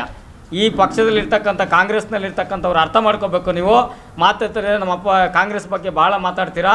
ಇವತ್ತು ಕಾಂಗ್ರೆಸ್ಸು ಭಾಳ ಮುಖ್ಯವಾಗಿ ನಮ್ಮ ಕಾಂಚೀರಾಮ್ ಸಾಹೇಬ್ರು ಹೇಳ್ತಾರೆ ಏನಪ್ಪ ಅಂತ ಹೇಳಿದ್ರೆ, ಈ ಒಂದು ಪಕ್ಷಗಳು ಹೆಂಗಪ್ಪ ಅಂತ ಹೇಳಿದ್ರೆ ಈ ನೆಲದ ಮೇಲೆ ಓಡಾಡ್ತಕ್ಕಂಥ ನಾಗರಾವ್ ಯಾವುದಪ್ಪ ಅಂತ ಹೇಳಿದ್ರೆ ಅದು BJP. ಹುಲ್ಲಿನ ಒಳಗಡೆ ಮುಚ್ಚಿಟ್ಕೊಂಡು ಸಾಗಾಣಿಕೆ ಮಾಡ್ತಕ್ಕಂಥದ್ದು ಯಪ್ಪ ಅಂತ ಹೇಳಿದ್ರೆ ಯಾವ ಹಾವು ಅಂತ ಹೇಳಿದ್ರೆ ಅದು ಕಾಂಗ್ರೆಸ್ಸು. ಇವತ್ತು ಕಾಂಗ್ರೆಸ್ಸನ್ನು ಹುಲ್ಲು ಒಳಗಡೆ ಇರ್ತಕ್ಕಂಥ ಕಾಂಗ್ರೆಸ್ ಹಾವನ್ನು ನಾವು ಒಡೆದು ಸಾಯಿಸಬೇಕಾಗ್ತದೆ. ಆ ಒಡೆದು ಸಾಯಿಸಬೇಕಾಗ್ತದೆ. ಇಲ್ಲ ಅಂತ ಹೇಳಿದ್ರೆ ಅದು ಎಲ್ಲಿ ಬೇಕಾದರೂ ಕಚ್ಚಿ ನಮ್ಮನ್ನು ಸಾಯಿಸ್ತದೆ. ಈಗಾಗಲೇ ಉತ್ತರ ಪ್ರದೇಶದಲ್ಲಿ ಇದೇ ಕಾಂಗ್ರೆಸ್ ಸರ್ಕಾರವನ್ನು ನಮ್ಮ ಬಹುಜನ್ ಸಮಾಜ್ ಪಕ್ಷ ಸಂಪೂರ್ಣವಾಗಿ ಸರ್ವನಾಶ ಮಾಡ್ತು. ಅಲ್ಲಿ ಇವತ್ತು BJP ಬಂದಿದೆ. ಅದು BJP ಮೇಲೆ ಇರ್ತಕ್ಕಂಥ ಭೂಮಿ ಮೇಲೆ ನಮ್ಮ ಕಣ್ಣಿಗೆ ಕಾಣಿಸ್ತಾ ಇದೆ. ಮುಂದಿನ ದಿನಗಳಲ್ಲಿ ನೇರವಾಗಿ ಯುದ್ಧ ಮಾಡಿ, ನೇರವಾಗಿ ಹೋರಾಟ ಮಾಡಿ ಆ ಮೇಲೆ ಇರ್ತಕ್ಕಂಥ ವಿಷದ ಹಾವನ್ನು ಕೂಡ ನಾವು ಒಡೆದಾಕ್ತಕ್ಕಂಥ ಶಕ್ತಿ ಈ ಬಹುಜನ್ ಸಮಾಜ್ ಪಕ್ಷಕ್ಕಿದೆ. ಅದರಲ್ಲಿರ್ತಕ್ಕಂಥ ನಮ್ಮ ಬಂಧುಗಳು ಅರ್ಥ ಮಾಡ್ಕೋಬೇಕು. ಇವತ್ತು ಸಂವಿಧಾನವನ್ನು ಸಂಪೂರ್ಣವಾಗಿ ಡೊಳ್ಳು ಮಾಡಿದ್ದಾರೆ. ಕಾಂಗ್ರೆಸ್ಸು ಹಲವಾರು ಬಾರಿ ಸಂವಿಧಾನದಲ್ಲಿರ್ತಕ್ಕಂಥ ಎಲ್ಲ ಆಶಯಗಳನ್ನು ತೆಗೆದುಹಾಕಿದ್ದಾರೆ. ಇವತ್ತು BJP ಸರ್ಕಾರ ಕೂಡ ಸುಮಾರು ಆರ್ಟಿಕಲ್ಸನ್ನು ತೆಗೆದುಹಾಕಿದ್ದಾರೆ. ಇವತ್ತು ಕಣ್ಣು ಬಾಯಿ ಮುಚ್ಕೊಂಡಿರ್ತಕ್ಕಂಥ ನಮ್ಮ ಸಮುದಾಯಕ್ಕೆ ಅಥವಾ ಎಲ್ಲ ಈ ದೇಶದಲ್ಲಿರ್ತಕ್ಕಂಥ ಹಿಂದುಳಿದ ವರ್ಗದವರು, ಅಲ್ಪಸಂಖ್ಯಾತರು, ದಲಿತರು ಅರ್ಥ ಮಾಡ್ಕೋಬೇಕು. ಇವತ್ತು ಈ ರಾಜ್ಯದಲ್ಲಿ ಒಬ್ಬ ದೇವೇಗೌಡರು ಪ್ರಧಾನಿ ಆಗಿದ್ದಾರೆ ಅಂತ ಹೇಳಿದ್ರೆ ಅದು ಬಾಬಾ ಸಾಹೇಬ್ ಅಂಬೇಡ್ಕರ್ ಕೊಟ್ಟಂಥ ಸಂವಿಧಾನ ಅಲ್ವರಾ? ಅಂಥ ಸಂವಿಧಾನ ಇದ್ದರೆ ದೇವೇಗೌಡರು ಕೂಡ ಪ್ರಧಾನಿ ಆಗೋಕ್ಕೆ ಸಾಧ್ಯ ಇಲ್ಲ. ಇವತ್ತು ನಮ್ಮ ಬಸವರಾಜ ಬೊಮ್ಮಾಯಿ ಕೂಡ ಮುಖ್ಯಮಂತ್ರಿ ಆಗಿದ್ದರು. ಅದು ಕೂಡ ಸಂವಿಧಾನದಲ್ಲಿ ಇರೋದ್ರಿಂದನೇ ಅವರೆಲ್ಲ ಆಗೋದಕ್ಕೆ ಸಾಧ್ಯ ಆಗಿತ್ತು. ಹಾಗಾಗಿ ಇವತ್ತು ನಮ್ಮ ರಾಜ್ಯದಲ್ಲಿರ್ತಕ್ಕಂಥ ಗೌಡ್ರಿರ್ಬೋದು, ರೆಡ್ಡಿಗಳಿರ್ಬೋದು, ಬಲ್ಜಿಗರಿರ್ಬೋದು, ನಾಯುಡುಗಳಿರ್ಬೋದು, ಕುಂಬಾರಿರ್ಬೋದು, ತಿಗಳಿರ್ಬೋದು, ಆಚಾರ್ಯ ಇರ್ಬೋದು, ಮುಸ್ಲಿಮ್ಸ್ ಇರ್ಬೋದು, ನೀವೆಲ್ಲ ಕೂಡ ಅರ್ಥ ಮಾಡ್ಕೋಬೇಕು. ಸಂವಿಧಾನ ಇರೋದ್ರಿಂದನೇ ನಾವೆಲ್ಲ ಕೂಡ ಇವತ್ತು ಬಿಳಿ ಬಟ್ಟೆಗಳು ಹಾಕ್ಕೊಂಡು ಇಷ್ಟೆಲ್ಲ ವಾಕ್ ಸ್ವಾತಂತ್ರ್ಯವನ್ನು ಮಾತಾಡಲಿಕ್ಕೆ ನಾವು ಸಾಧ್ಯ. ಇವತ್ತು ಕೂಡ ಬೇರೆ ಬೇರೆ ಪಕ್ಷದಲ್ಲಿರ್ತಕ್ಕಂಥ ನಮ್ಮ ಕುಲಬಾಂಧವರು ಭಾಳಷ್ಟು ವಾಕ್ ಸ್ವಾತಂತ್ರ್ಯದಲ್ಲಿ ತಮ್ಗೆ ಇಷ್ಟ ಬಂದಂಗೆ ಮಾತಾಡ್ತಾ ಇದ್ದೀರಾ, ಸಂತೋಷ. ಆದರೆ ಈ ಸ್ವಾತಂತ್ರ್ಯವನ್ನು ಕೊಟ್ಟವ್ರು ಯಾರು? ಈ ಸ್ವಾತಂತ್ರ್ಯವನ್ನು ಕೊಟ್ಟಂಥವರು ಬಾಬಾ ಸಾಹೇಬ್ ಅಂಬೇಡ್ಕರ್ ಅವರು. ಈ ಅಂಬೇಡ್ಕರ್ ಅವರನ್ನು ಸತ್ತಾಗ ಮಣ್ಣು ಮಾಡಲಿಕ್ಕೆ ಅವಕಾಶ ಮಾಡಿಕೊಟ್ಟಿಲ್ಲ ಈ ಕಾಂಗ್ರೆಸ್ ಸರ್ಕಾರ. ಜೊತೆಗೆ ಸಂವಿಧಾನ ಬರೀಲಿಕ್ಕೂ ಕೂಡ ಅವಕಾಶ ಮಾಡಿಕೊಟ್ಟಿಲ್ಲ ಇಂಥ ಕಾಂಗ್ರೆಸ್ ಸರ್ಕಾರ. ಜೊತೆಗೆ ಇವತ್ತು ಅವರು ಬರೆದಿರ್ತಕ್ಕಂಥ ಸಂವಿಧಾನವನ್ನು ಬದಲಾವಣೆ ಮಾಡಲಿಕ್ಕೆ ಬಂದಿದ್ದೀವಿ ನಾವು ಅಂತೇಳಿ ಒಬ್ಬ ಮುಟ್ಟಾಳ ಅನಂತಕುಮಾರ್ ಹೇಳ್ತಾ ಇದ್ದಾನೆ. ಜೊತೆಗೆ ಇತ್ತೀಚೆಗೆ ಹೊಸ ಸ್ಟೇಟ್ಮೆಂಟ್ ಕೊಟ್ಟಿದ್ದಾನೆ, ನಾವು ಇದನ್ನು ಬದಲಾವಣೆ ಮಾಡಬೇಕಾದ್ರೆ 400+ ಆಗಬೇಕು, 400+ ಆಗಬೇಕು ಅಂತ. ಆಮೇಲೆ ನಂದೊಂದು ಪ್ರಶ್ನೆ ಏನಪ್ಪ ಅಂತ ಹೇಳಿದ್ರೆ, ಇವತ್ತು ಎಲ್ಲ ಮಾಧ್ಯಮಗಳಲ್ಲಿ 400 ಸೀಟ್ BJP ಬರ್ತದೆ ಅಂತ ತೋರಿಸ್ತಾ ಇದ್ದಾರೆ. ಹಾಗಾದರೆ ಚುನಾವಣೆ ಮಾಡೋದೇ ಬೇಡ, ಡಿಕ್ಲೇರ್ ಮಾಡಿಬಿಡ್ಬೇಕು. ಮಾಧ್ಯಮದವ್ರು ಏನು ಹೇಳ್ತಾರೆ, ಇಷ್ಟೆಲ್ಲ ಕೋಟ್ಯಾಂತರ ರೂಪಾಯಿ ಖರ್ಚು ಮಾಡಿ ಚುನಾವಣೆ ಮಾಡೋ ಬದಲು ನಿಮ್ಮ TVಗಳವ್ರು ಹೇಳ್ತಾರಲ್ಲ 400, 450, 300, 380 ಅವ್ರ ಕಡೆನೇ ಲಿಸ್ಟ್ ತಗೊಂಬಿಡೋದು, ಇಂಥ ಕಡೆ ಗೆದ್ದಿದೆ ಅಂಥೇಳಿ ಅನೌನ್ಸ್ಮೆಂಟ್ ಮಾಡಿಬಿಡೋದು. ಈ ಪ್ರಜಾಪ್ರಭುತ್ವದಲ್ಲಿ ಮಾಧ್ಯಮ ಕೂಡ ಭಾಳ ಭ್ರಷ್ಟರಾಗಿದ್ದಾರೆ. ಅವರು ಈ ಕೂಡಲೇ ಈ ಒಂದು ಸ್ಟೇಟ್ಮೆಂಟ್ಗಳನ್ನು ಕೊಡೋದನ್ನು ಬಿಡಬೇಕು. ಅಲ್ಲ ರೀ, ಈಗ ಉದಾಹರಣೆಗೆ ಒಂದು ಸರ್ಜಾಪುರದಲ್ಲಿ 10,000 ಓಟ್ ಇರ್ತದೆ. 10,000 ಓಟಲ್ಲಿ ಮೀಡಿಯಾದವ್ರು ಬಂದು 10 ಜನನ ಕೇಳ್ತಾರೆ, ನೀವು ಯಾವ ಪಕ್ಷಕ್ಕೆ ಓಟ್ ಹಾಕ್ತೀರಾ ಅಂತ. ಅವ್ರು ಕೇಳೋದು 10ರಿಂದ 20 ಜನ, ಅಲ್ಲಿ ಯಾವುದೋ ಒಂದು ಪಾರ್ಟಿಯವ್ರು ಇರ್ತಾರೆ. 10 ಜನ ಕೊಟ್ಟಿರೋದಿನ ನೀವು 10,000 ಜನ ಇದನ್ನೇ ಹಾಕ್ತಾರೆ ಅಂತೇಳಿ ಮಾಧ್ಯಮದಲ್ಲಿ ತೋರಿಸ್ತೀರಲ್ಲ, ನಿಮಗೆ ಮಾನ ಮರ್ಯಾದೆ ಆಗಲ್ಲ, ನಾಚಿಕೆ ಆಗಲ್ವಾ? ಅದಕ್ಕೆ ಈ ಸರ್ಕಾರ, ಚುನಾವಣೆ ಆಯೋಗ, ಹೈಕೋರ್ಟು, ಸುಪ್ರೀಂ ಕೋರ್ಟು ಈ ಮೀಡಿಯಾಗೂ ಕೂಡ ಕಡಿವಾಣ ಹಾಕಿ ಇದು ನಮ್ಮದು ಗುಪ್ತ ಮತದಾನ, ಇವ್ರಿಗೇನು ರೈಟ್ಸ್ ಇದೆ, ಮಾಧ್ಯಮದವ್ರಿಗೆ ಏನು ರೈಟ್ಸ್ ಇದೆ, ಇವರೇ ಗೆಲ್ತಾರೆ ಅಂತೇಳಿ ಹೇಳಲಿಕ್ಕೆ ನಿಮ್ಗೇನು ರೈಟ್ಸ್ ಇದೆ? ಇದು ಗುಪ್ತ ಮತದಾನ ರೀ. ನೀವು ಕೂಡ ಸಂವಿಧಾನ ವಿರೋಧಿ ಕೆಲಸವನ್ನು ಮಾಡ್ತಾ ಇದ್ದಾರೆ. ಮುಂದಿನ ದಿನಗಳಲ್ಲಿ ಈ ಚುನಾವಣೆ ಆದ ತಕ್ಷಣ ನಾವು ಬಹುಜನ ಸಮಾಜ ಪಕ್ಷದಿಂದ ಯಾರಾದರೂ ಆಗಲಿ, ನಾನಂತೂ ಹೈಕೋರ್ಟು ಮತ್ತು ಸುಪ್ರೀಂ ಕೋರ್ಟಲ್ಲಿ ದಾವೆಯನ್ನು ಹೂಡ್ತೇನೆ ಈ ಮಾಧ್ಯಮಗಳ ಮೇಲೆ. ಯಾಕಂತ ಹೇಳಿದ್ರೆ ನಿಮ್ಗೆ ಏನು ಹಕ್ಕಿದೆ? ನೀವೇ ರಿಸಲ್ಟ್ ಕೊಡ್ತಾ ಇದ್ದೀರಲ್ಲ. 400 ಸೀಟ್ ಕೊಡೋಂಗಿದ್ರೆ ನೀವು ಸಂವಿಧಾನದ ಆಶಯಗಳಿಗೆ ವಿರುದ್ಧವಾಗಿ ನಡ್ಕೊತಾ ಇದ್ದೀರಾ. ಹಾಗಾಗಿ ಮಾಧ್ಯಮಗಳು ಕೂಡ ತಮ್ಮ ಕರ್ತವ್ಯವನ್ನು ಕೂಡ ತಾವು ಪಾಲಿಸಬೇಕು ಅಂತಕ್ಕಂಥದ್ದು ನನ್ನ ಒಕ್ಕೋರಲ್ಲ ಮನವಿ.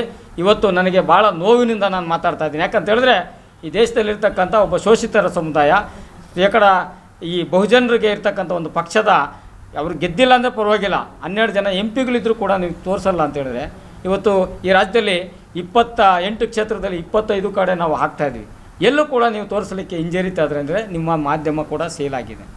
ಹಾಗಾಗಿ ಇವತ್ತು ಬಂದಿರತಕ್ಕಂಥ ಎಲ್ಲ ನನ್ನ ಈ ತಾಲೂಕಿನ ಮಾಧ್ಯಮದವರಿಗೆ ತುಂಬು ಹೃದಯದ ವಂದನೆಗಳನ್ನು ಸಲ್ಲಿಸ್ತಾ, ನೀವು ಕೂಡ ಮುಂದಿನ ದಿನಗಳಲ್ಲಿ ನಿಮ್ಮ ಮನೆ ಮಗನಾಗಿ ನಾನು ಕೆಲಸವನ್ನು ಮಾಡ್ತೇನೆ.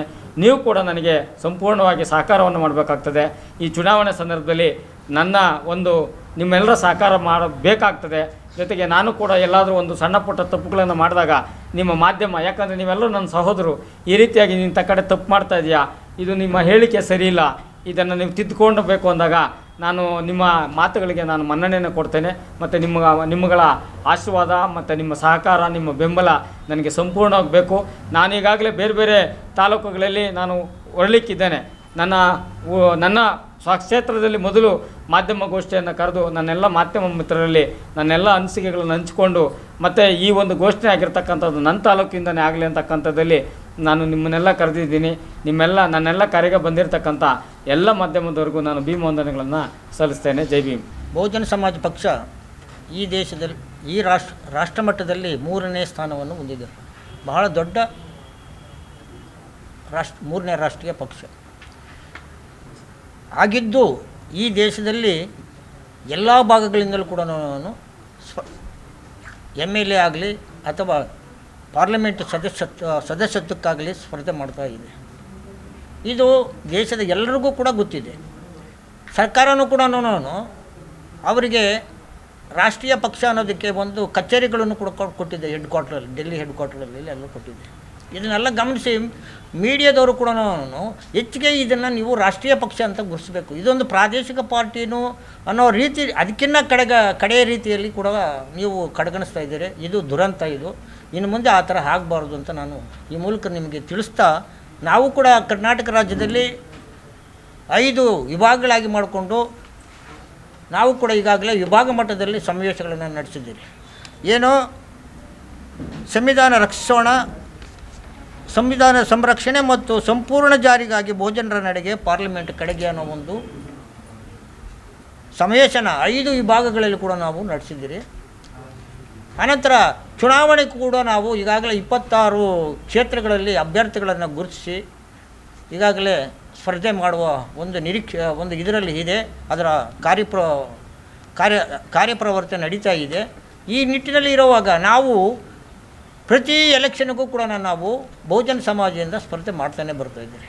ಅದು MLA ಆಗಿ ಒಂದು ವಿಧಾನಸಭಾ ಎಲೆಕ್ಷನ್ ಆಗಿರ್ಬೋದು, MP ಎಲೆಕ್ಷನ್ ಆಗಿರ್ಬೋದು, ನಾವು ಯಾವುದರಲ್ಲೂ ಹಿಂದೆ ಬೀಳಲಿಲ್ಲ.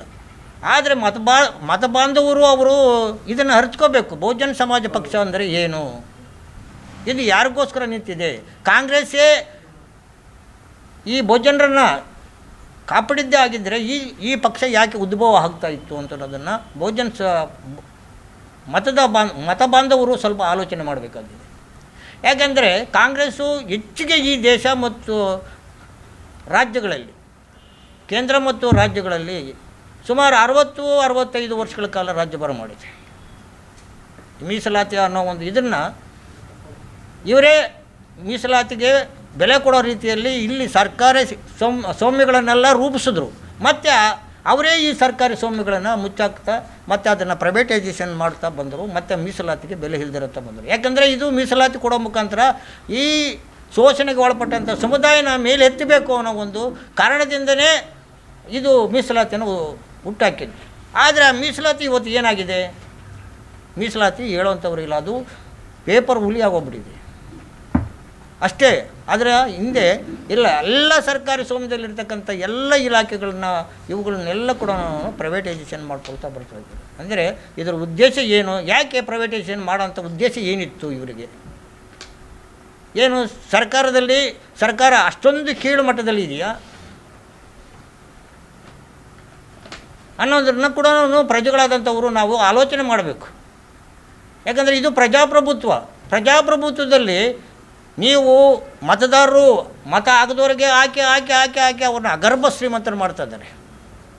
ಪ್ರಜಾಪ್ರಭುತ್ವದಲ್ಲಿ ಒಂದು ಆಪೋಸಿಷನ್ ಪಾರ್ಟಿನೂ ಇಲ್ದಿರ ಇವರಿಗೆ ಹಾಕಿದ್ರೆ ಏನಾಗ್ತದೆ ಅಂತ ಅನ್ನೋದನ್ನು ಅರಿವೇ ಇಲ್ದಿರ ಈ ಮತಗಳನ್ನು ಹಾಕುವ ಮುಖಾಂತರದಲ್ಲಿ ಅವ್ರನ್ನೇ ಅಧಿಕಾರಕ್ಕೆ ತರೋದು ಮತ್ತು ಅವ್ರ ಕಡೆಯಿಂದ ದೌರ್ಜನ್ಯ ಮಾಡಿಸ್ಕೊಳ್ಳೋದು ಮತ್ತು ಶೋಷಣೆಗೆ ಒಳಪಡುವಂಥ ಕೆಲಸಗಳು ಕೂಡ ದಿನನಿತ್ಯ ನಡೀತಾ ಇದೆ. ಇದು ಪ್ರತಿಯೊಬ್ಬ ಮತದಾರನೂ ಕೂಡ ನಾನು ಆಲೋಚನೆ ಮಾಡಬೇಕಾಗಿದೆ. ಒಂದು ಬದಲಾವಣೆ ಕಾಣಬೇಕು, ಒಂದು ಹೊಸ ಪಕ್ಷಗಳಿಗೆ ಒಂದು ಅವಕಾಶನ ಕೊಡಬೇಕು. ಆ ಅವಕಾಶ ಕೊಡೋ ಮುಖಾಂತರದಿಂದ ಈ ಪಕ್ಷ ಏನು ಯಾವ ರೀತಿ ಕಾರ್ಯಗತ ಮಾಡ್ಕೊಳ್ತಾ ಇದೆ ಅಂತನೋದು. ಅಂದರೆ ಏನು, ಇದು ಗೆಳೆಯಲ್ಲ, ಇದು ಸೋಲೋ ಪಾರ್ಟಿ, ಇದು ಗೆಳೆಯಲ್ಲ, ಇದು ಸೋಲೋ ಪಾರ್ಟಿ, ಇದು ಕಾಂಗ್ರೆಸ್ನರ ಒಂದು ಸ್ಲೋಗನ್ನು. ಈ ಸ್ಲೋಗನ್ನು ಕಾಂಗ್ರೆಸ್ಸು ಬಿಡಬೇಕು. ಕಾಂಗ್ರೆಸ್ಸು ಈ ಏನು ಮತದಾರರಿಗೆ ಹಣ ಆಮಿಷಗಳನ್ನು ಒಡ್ಡಿದಿರ, ಏನೂ ಮಾಡಿದಿರ, ಪ್ರಜಾಪ್ರಭುತ್ವದಲ್ಲಿ ಯಾವ ದಿಕ್ಕಿನಲ್ಲಿ ಎಲೆಕ್ಷನ್ ನಡೀಬೇಕು ಆ ರೀತಿಯಲ್ಲಿ ನಡೆದಿದ್ದೇ ಆಗಿದ್ದಿದ್ರೆ ಕಾಂಗ್ರೆಸ್ಸು ಬರ್ತಾ ಇರಲಿಲ್ಲ, BJPನೂ ಬರ್ತಾ ಇರಲಿಲ್ಲ ಅಧಿಕಾರಕ್ಕೆ. ಇವತ್ತು ಈ ದೇಶದಲ್ಲಿ ಇಂಟೆಲೆಕ್ಚುಯಲ್ಸ್ ಇದ್ದಾರೆ, ಆ ಇಂಟೆಲೆಕ್ಚುಯಲ್ಸ್ಗೂ ಕೂಡ ಅವಕಾಶಗಳಿಲ್ಲ. ಯಾರಿಗೆ ಹಣ ಇದೆ, ಯಾರ ಹತ್ರ ಹೆಚ್ಚು ಹಣ ಇದೆಯೋ ಆ ಪಕ್ಷಗಳು ಈ ಕಡೆ ಪಾರ್ಟಿಗೂ ದುಡ್ಡು ಬರುತ್ತೆ, ಈ ಕಡೆ ಇವರೇ ಖರ್ಚು ಮಾಡ್ತಾರೆ, ಇವರು ದುಡ್ಡಿರೋರು ಅಂತ ನಾವು ಒಂದು ಅವಕಾಶದಿಂದ ಅವರು ಹಣ ಇರೋರಿಗೆ ಅವಕಾಶಗಳನ್ನು ಕೊಟ್ಟು ಇಲ್ಲಿ ಅಗರ್ಭ ಶ್ರೀಮಂತರುಗಳು ಮಾಡ್ತಾ ಅವರೇ ದೊಡ್ಡ ಮಾಫಿಯಾಗಳ ಥರ ನಡೆಯೋ ರೀತಿಯಲ್ಲಿ ಸರ್ಕಾರನೇ ಇದಕ್ಕೆ ಹೊಣೆ ಆಗಿದೆ ಮತ್ತು ಆ ಪಕ್ಷಗಳು ಕೂಡ ನಾವು ಹೊಣೆಯಾಗಿದೆ.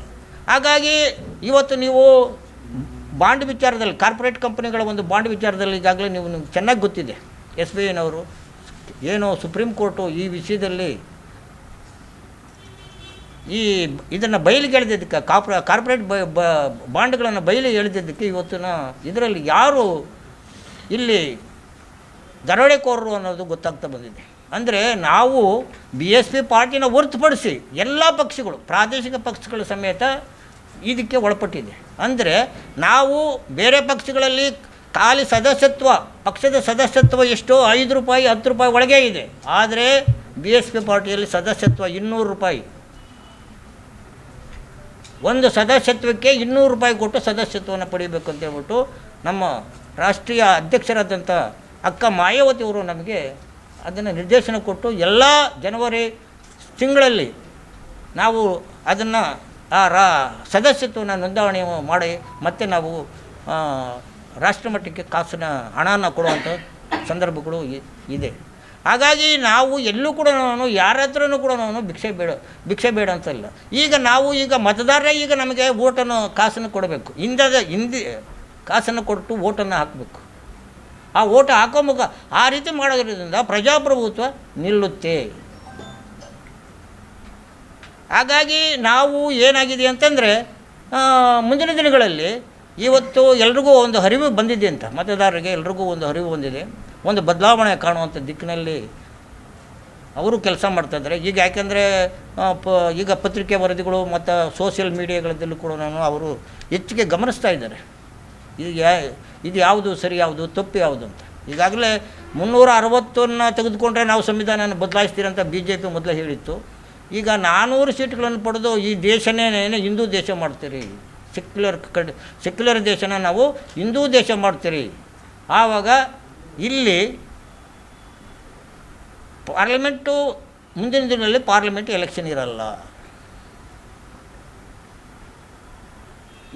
ಇವುಗಳನ್ನೆಲ್ಲ ಕೂಡ ಇವ್ರು ಹೇಳ್ತಾ ಬರ್ತಾ ಇರೋದ್ರಿಂದ ನಾವು ಸಂವಿಧಾನನ ಒಪ್ಪಿ ನಾವೇ ಬರೆದು ಸಂವಿಧಾನ ನಾವೇ ಒಪ್ಕೊಂಡಂಥ ಪ್ರಜೆಗಳಾದಂಥ ನಾವು ಇವತ್ತು ಆ ಸಂವಿಧಾನ ಈ ದಿಕ್ಕಿನಲ್ಲಿ ಹೋಗ್ತಾ ಇದೆ ಅಂತಂದಾಗ ಇಲ್ಲಿ ನಾವೇನು ಮಾಡಬೇಕಾಗಿದೆ, ಸಾಮಾನ್ಯ ಪ್ರಜೆಗಳು ಏನು ಮಾಡಬೇಕಾಗಿದೆ? ಇವತ್ತು ಇವರು ರಿವೋಲ್ಟ್ ಆಗಬೇಕು, ಒಂದು ರಾಜ್ಯ ಕ್ರಾಂತಿ ಎದ್ದೇಳಬೇಕು. ಅದರ ಮುಖಾಂತರ ಬದಲಾವಣೆಯನ್ನು ಕಾಣುವಂಥ ಕೆಲಸಗಳನ್ನು ನಾವು ಪ್ರತಿಯೊಬ್ಬರೂ ಮಾಡಬೇಕಾಗಿದೆ ಇವತ್ತು. ಯಾಕಂದರೆ ಸಂವಿಧಾನದಲ್ಲಿ ಅವಕಾಶ ಕೊಟ್ಟಿದ್ದಾರೆ. ನೀವು ಅಂಬೇಡ್ಕರು ಹೇಳ್ತಾರೆ, ಎಲ್ಲರೂ ಮೀಸಲಾತಿ ಬಗ್ಗೆ ಮಾತಾಡ್ತೀರಿ.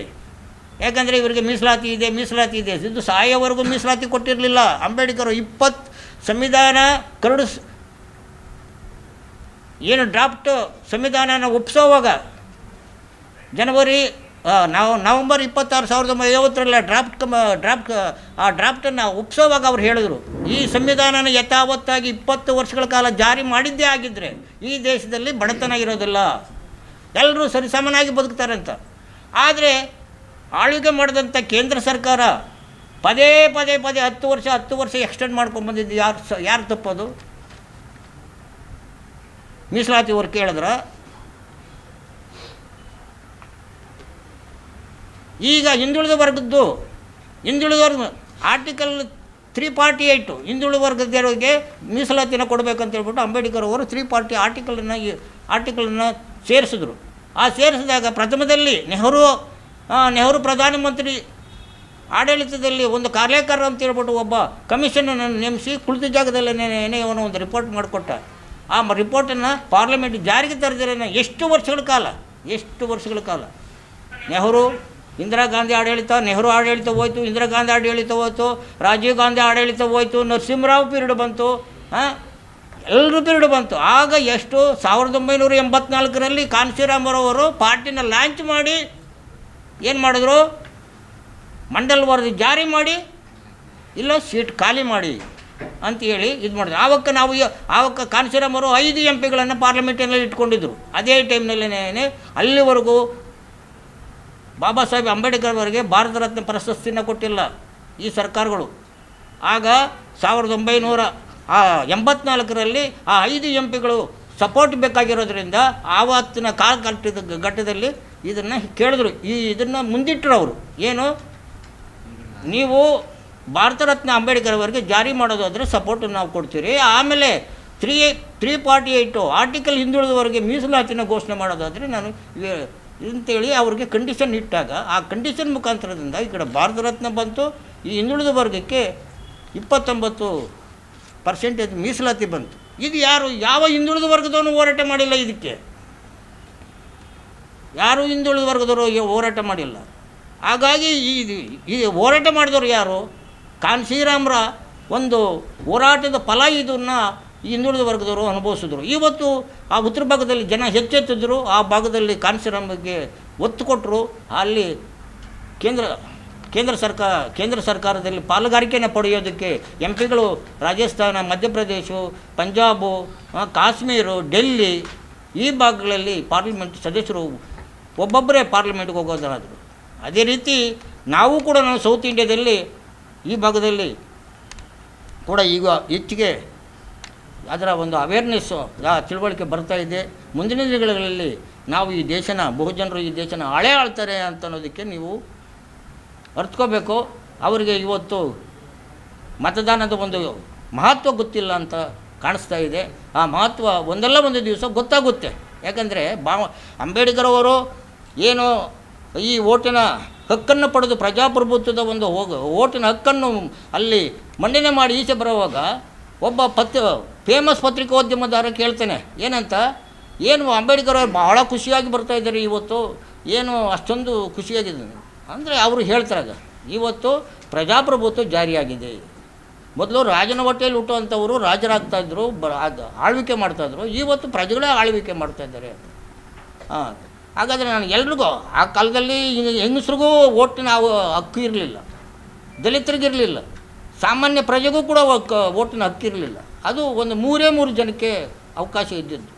ಅದನ್ನು ಪ್ರಜಾಪ್ರಭುತ್ವದ ಒಂದು ದಿಕ್ಕಿನಲ್ಲಿ ತಗೊಂಬಂದು ಬಂದಾಗ ಆ ಪತ್ರಿಕೋದ್ಯಮದವರ ಕೇಳ್ತಾನೆ, ಇದೇ ರೀತಿ ಪ್ರಶ್ನೆ ಮಾಡಿ ಕೇಳ್ತಾನೆ, ಏನಂತ, ನೀನು ಜನಕ್ಕೆ ಓಟ್ ಹಾಕೋದೇ ಗೊತ್ತಿಲ್ಲ, ಅದು ಯಾವ ರೀತಿ ಹಾಕ್ತಾರೆ ಅಂತ. ನೀನು ಎಂಡ ಸಾರಿ ಕೊಟ್ಟು ಕೊಂಡ್ಕೊಂಡ್ಬಿಡ್ತಾರೆ. ಆವಾಗ ನೀನೇನು ಮಾಡ್ತೀಯ, ನೀನೇನು ಪ್ರೈಮ್ ಮಿನಿಸ್ಟರ್ ಆಗ್ತೀಯ, ಇದಾಗ್ತೀಯ, ಅಷ್ಟೊಂದು ಖುಷಿಯಲ್ಲಿ ಬರ್ತೀಯ ಅಂತ ಹೇಳ್ಬಿಟ್ಟು ನಾವು ಅನ್ನೋ ರೀತಿಯಲ್ಲಿ ಅವ್ರನ್ನ ಪ್ರಶ್ನೆಗಳನ್ನು ಮಾಡ್ತಾನೆ. ಆಗ ಈ ದೇಶ ಎಲ್ಲ ಕೊಳ್ಳೆ ಹೊಡೆದು ಬಿಡಲಿ ಅವರಿಗೆ ಒಂದಲ್ಲ ಒಂದು ದಿವಸ ಆ ಒಂದು ಮಹತ್ವ ಗೊತ್ತಾಗುತ್ತೆ, ಓಟ್ ಮಹತ್ವ ಗೊತ್ತಾಗುತ್ತೆ. ಅವತ್ತು ಎದ್ದೇಳ್ತಾರೆ. ಆಗ ಅವರು ಪಾರ್ಲಿಮೆಂಟ್ ಕಡೆ ಬರ್ತಾರೆ. ಆಗ ಈ ಏನೀಗ ಕೊಳ್ಳೆ ಬಡ್ದು ಸಂಪಾದನೆ ಮಾಡಿದಾರೋ ಇವೆಲ್ಲ ಕೂಡ ಮಾಯ ಆಗುತ್ತೆ. ಅವ್ರಿಗೂ ಲಕ್ಷಾಧೀಶ್ವರರೆಲ್ಲ ಭಿಕ್ಷಾಧಿಪತಿಗಳಾಗ್ತಾರೆ. ಭಿಕ್ಷಾಧಿಪತಿಗಳು ಆ ಜಾಗದಲ್ಲಿ ಕುಳಿತುಕೊಳ್ತಾರೆ ಅನ್ನೋ ಮಾತನ್ನು ಹೇಳೋದು. ಅವರು ಹೇಳಿದ್ದು ಪ್ರತಿಯೊಂದು ಕೂಡ ಒಂದಲ್ಲ ಒಂದು ರೀತಿಯಲ್ಲಿ ನಡೀತೈತೆ. ಈವರೆಗೂ ಯಾವ ರೀತಿ ಅವರು ಸಂವಿಧಾನದಲ್ಲಿ ಪೂರ್ವಭಾವಿಯಾಗಿ ಅವರು ಏನೆಲ್ಲ ಎಚ್ಚರಿಕೆಗಳನ್ನು ಕೊಟ್ಟು ಹೋಗಿದ್ರೋ ಆ ಎಚ್ಚರಿಕೆಗಳು ಈಗ ಅದು ಫಲಿಸ್ತಾ ಬರ್ತಾಯಿದೆ. ಆದ್ದರಿಂದ ಮತ ಬಾಂಧವರಲ್ಲಿ ನಾನು ಈ ಮೂಲಕ ಕೇಳ್ಕೊಳ್ಳೋದೇನೆಂದರೆ ಈ ಬಾರಿ ಒಂದು ಬದಲಾವಣೆಯನ್ನು ಕಾಣಬೇಕು. ಯಾಕಂದರೆ ಕಾಂಗ್ರೆಸ್ ಇವತ್ತು ಸಂವಿಧಾನ ರಥವನ್ನು ಎಲ್ಲ ಪಂಚಾಯತಿಗಳಲ್ಲೂ ಓಡಾಡಿಸಿದೆ, ಪೂಜೆ ಮಾಡಿಸ್ಕೊಂಡು ಅಂಬೇಡ್ಕರ್ಗೆ ಪೂಜೆ ಮಾಡಿಸ್ಕೊಂಡು ಹೋಗಲಿ ಅಂತ. ಆ ಸಂವಿಧಾನ ರಥದ ಹಿಂದ್ಗಡೆ ಆ ಸಂವಿಧಾನ ವಿಚಾರ ಮಾತಾಡೋಂಥವರು ಯಾರೂ ಇರಲಿಲ್ಲ. ಈ ಕೆಲಸನ ಯಾಕೆ ಮಾಡಬೇಕು? ಏನು ಒಂದು ದೇವಸ್ಥಾನ ಕಟ್ಟಿಬಿಟ್ಟು ಅಂಬೇಡ್ಕರ್ನ ಇಟ್ಬಿಟ್ರೆ ದಲಿತರಿಗೆ ಖುಷಿ ಆಗ್ತೈತೆ, ಆಗ ಇದು ಕಾಂಗ್ರೆಸ್ಗೆ ವೋಟ್ ಹಾಕ್ತಾರೆ ಅನ್ನೋ ಒಂದು ಭ್ರಮನ ಕಾಣ್ತಾ ಇದ್ದಾರೆ. ಇವತ್ತು ವಿದ್ಯಾವಂತ ವರ್ಗ ಇದ್ದಾರೆ. ಸಂವಿಧಾನ ಇವತ್ತು ಎಲ್ಲ ಕನ್ನಡ ಮಾಧ್ಯಮದಲ್ಲೂ ಕೂಡ ನಾನು ಸಂವಿಧಾನದ ಇವು ಬುಕ್ಕುಗಳು ಬಿಡುಗಡೆ ಆಗಿದೆ. ಹೆಚ್ಚಿಗೆ ಓದ್ತಾರೆ, ಆ ಸಂವಿಧಾನದ ಅರಿವನ್ನು ತಿಳ್ಕೊಳ್ತಾರೆ. ಆ ಸಂವಿಧಾನದಲ್ಲಿ ನಾವು ಕಾಂಗ್ರೆಸ್ನವರು ಇಷ್ಟು ವರ್ಷ ಆಳ್ವಿಕೆಯಲ್ಲಿ ಖಾಲಿ 12ರಿಂದ 54ರವರೆಗೂ ಕೆಲವು ಸಂವಿಧಾನಗಳಿದೆ. ಇವನ್ನ ಅಭಿವೃದ್ಧಿ ಹಕ್ಕುಗಳು ಮತ್ತು ಅಭಿವೃದ್ಧಿ ಬಗ್ಗೆ ಇರ್ತಕ್ಕಂಥ ಅವು ಆರ್ಟಿಕಲ್ಗಳು, ಆ ಆರ್ಟಿಕಲ್ಗಳನ್ನು ಜಾರಿಗೊಳಿಸಿದ್ದೇ ಆಗಿದ್ದರೆ ಇವತ್ತು ಇಷ್ಟೊಂದು ಬಡತನ ಇರ್ತಾ ಇರಲಿಲ್ಲ, ಇಷ್ಟೊಂದು ಅಲ್ಲೇ ದೌರ್ಜನ್ಯಗಳು ನಡೀತಾ ಇರಲಿಲ್ಲ. ಆದರೆ ಈ ಏನು ಅಟ್ರಾಸಿಟಿ ಕೇಸು ಅನ್ನೋ ಒಂದು ವಿಚಾರದಲ್ಲಿ ಪೊಲೀಸ್ನವರು ಕೂಡ ಸರಿಯಾಗಿ ಗಮನಿಸಲ್ಲ. ಅಲ್ಲಿ ನಡೆದಂಥ ಇದು ಏನೇನೋ ಅವ್ರ ಇಚ್ಛಾನುಸಾರದಲ್ಲಿ ಇದು ಮಾಡಿ ಇವತ್ತು ಯಾಕೆ ದೌರ್ಜನ್ಯಗಳು ನಡೀತಾ ಇದೆ, ಯಾಕೆ ನಿಲ್ಲಿಲ್ಲ ಅಂತಂತಂದರೆ ಇಲ್ಲಿ ಸಮಾಜಕ್ಕೆ ಸಮಾನತೆಯೂ ಬರಲ್ಲ, ಆರ್ಥಿಕ ಸಮಾನತೆಯೂ ಬರಲ್ಲ, ಏನೂ ಇಲ್ಲ. ಈ ಸರ್ಕಾರಗಳಿಂದ ಸಾಧ್ಯ ಇಲ್ಲ. ಮುಂದಿನ ದಿನಗಳಲ್ಲಿ ಅದು ಬಹುಜನ್ ಸಮಾಜ ಪಕ್ಷ ಆಡಳಿತಕ್ಕೆ ಬಂದರೆ ಮಾತ್ರ ಇವನ್ನೆಲ್ಲ ಕೂಡ ನಾನು ಕೊನೆಗಾಣಿಸ್ಬೋದು ಅಂತ ಹೇಳ್ತಾ, ಮತ್ತು ಬಾಂಧವರು ಈ ಬಾರಿ ಏನು ನಮ್ಮ ಡಾಕ್ಟರ್ ಚಿನ್ನಪ್ಪ ವೈ ಚಿಕ್ಕಗಡೆಯವರು ಪಾರ್ಲಿಮೆಂಟು ಬೆಂಗಳೂರು ಗ್ರಾಮಾಂತರ ಪಾರ್ಲಿಮೆಂಟ್ಗೆ ಸ್ಪರ್ಧೆ ಮಾಡಿದ್ದಾರೆ.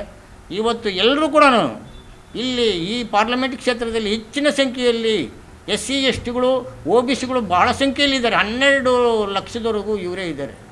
ಇವರೆಲ್ಲ ಮನಸ್ಸಿಟ್ಟರೆ ಒಬ್ಬ MP ಬೆಂಗಳೂರು ಗ್ರಾಮಾಂತರ ಕ್ಷೇತ್ರದಿಂದ ಆಯ್ಕೆ ಮಾಡಿ ಕಳಿಸ್ಬೋದು.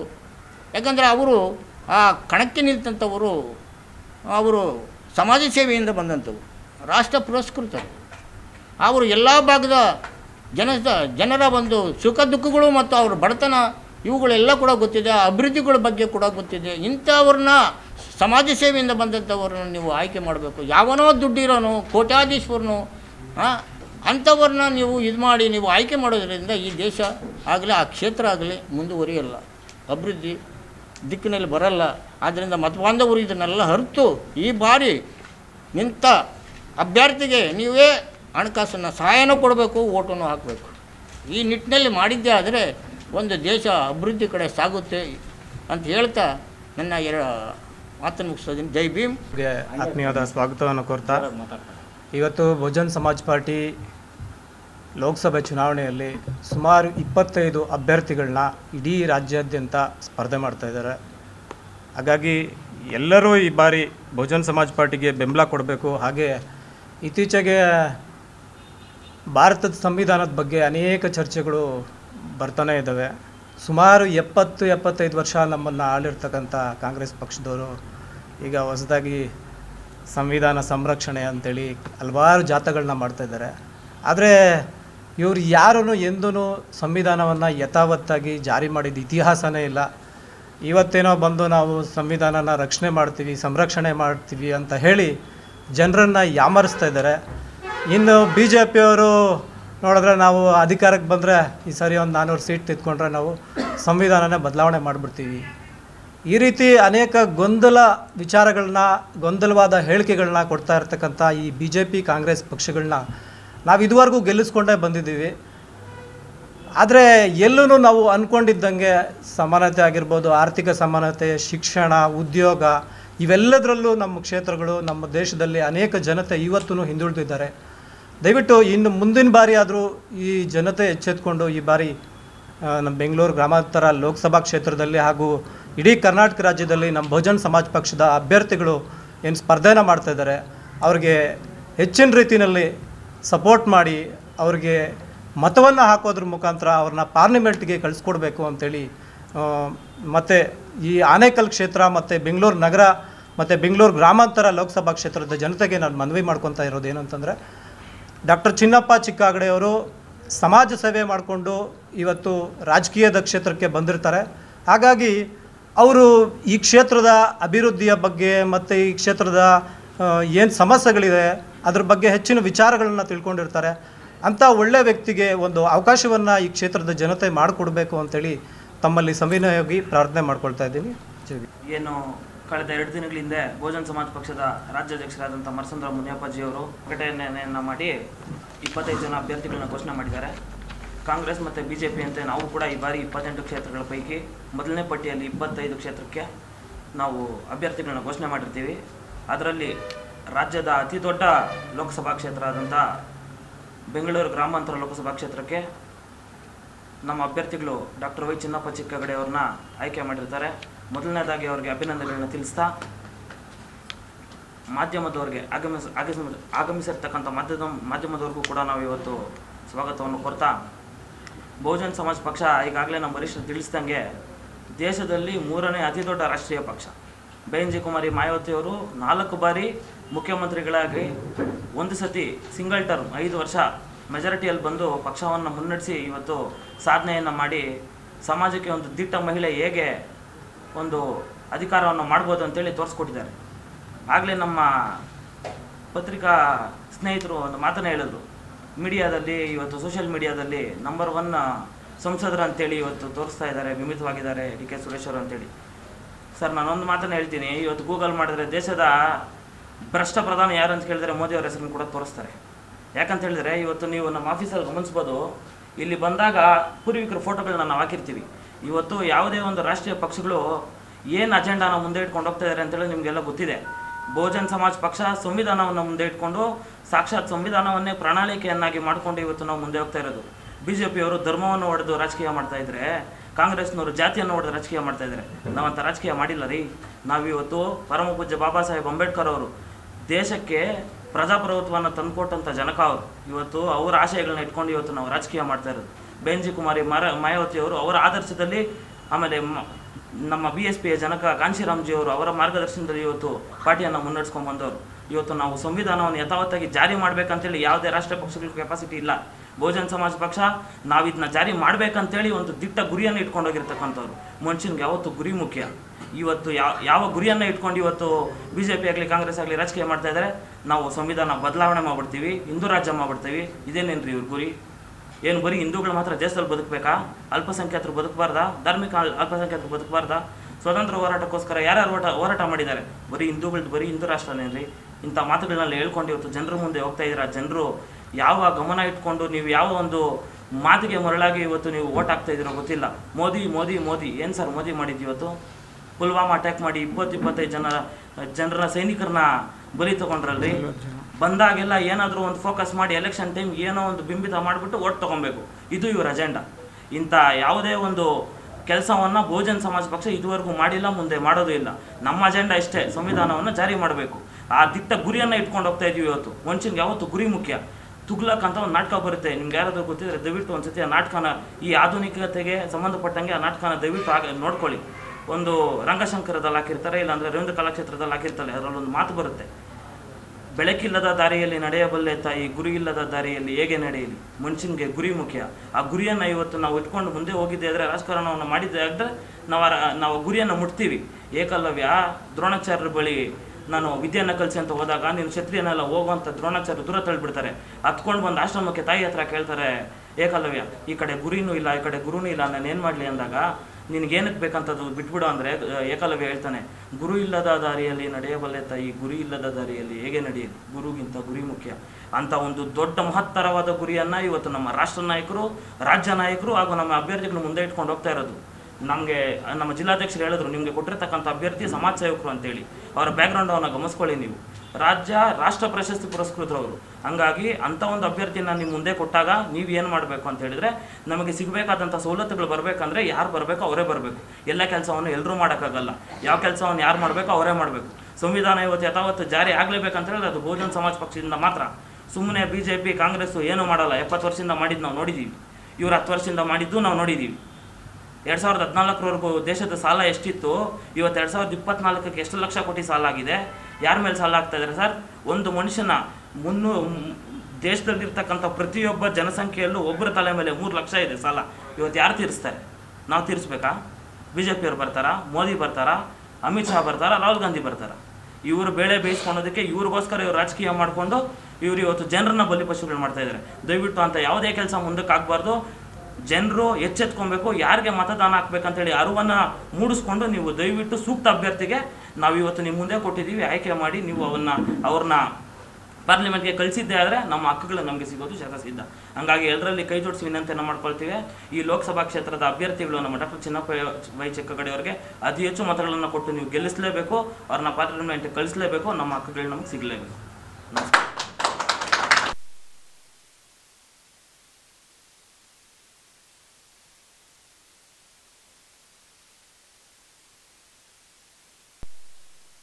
ತತ್ವ ಸಿದ್ಧಾಂತವನ್ನ ಒಪ್ಕೊಂಡು ಆಟೋ ಓಡಿಸ್ತಕ್ಕಂಥ ಮಹಿಳೆಯರು ಇಬ್ರು ಇವತ್ತು ಬಹುಜನ ಸಮಾಜ ಪಾರ್ಟಿಗೆ ಸೇರ್ಪಡೆ ಆಗ್ತಾ ಇದ್ದಾರೆ. ಒಬ್ರು ಸುಮಿತ್ರ, ಗಾಯತ್ರಿ ಮತ್ತೆ ರೂಪಾ ಅಂತೇಳಿ. ಅವ್ರಿಗೆ ನಮ್ಮ ಬಹುಜನ ಸಮಾಜ ಪಾರ್ಟಿ ವತಿಯಿಂದ ಅವ್ರಿಗೆ ಸ್ವಾಗತವನ್ನ ಕೊಡ್ತಾ ಇದ್ದೀವಿ. ಹಾಗೆ ಬಹುಜನ ಸಮಾಜ ಪಾರ್ಟಿಗೆ ಅವ್ರನ್ನ ಸೇರಿಸ್ಕೊಡ್ತಾ ಇದ್ದೀವಿ.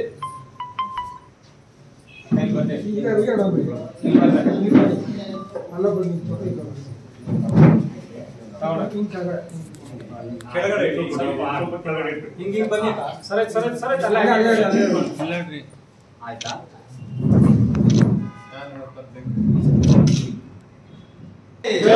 ಸಂವಿಧಾನ ಶಿಲ್ಪಿ ಬಾಬಾ ಸಾಹೇಬ್ ಅಂಬೇಡ್ಕರ್ ಅವರಿಗೆ, ಬಹುಜನ ಸಮಾಜ ಪಾರ್ಟಿಗೆ, ಬಹುಜನ ಸಮಾಜ ಪಾರ್ಟಿಗೆ, ಅಕ್ಕ ಮಾಯಾವತಿ ಅವರಿಗೆ, ಅಕ್ಕ ಮಾಯಾವತಿ ಅವರಿಗೆ जिंदाबाद जिंदाबाद बीएसपी जिंदाबाद जिंदाबाद जिंदाबाद बीएसपी जिंदाबाद ಬಹುಜನ ಸಮಾಜ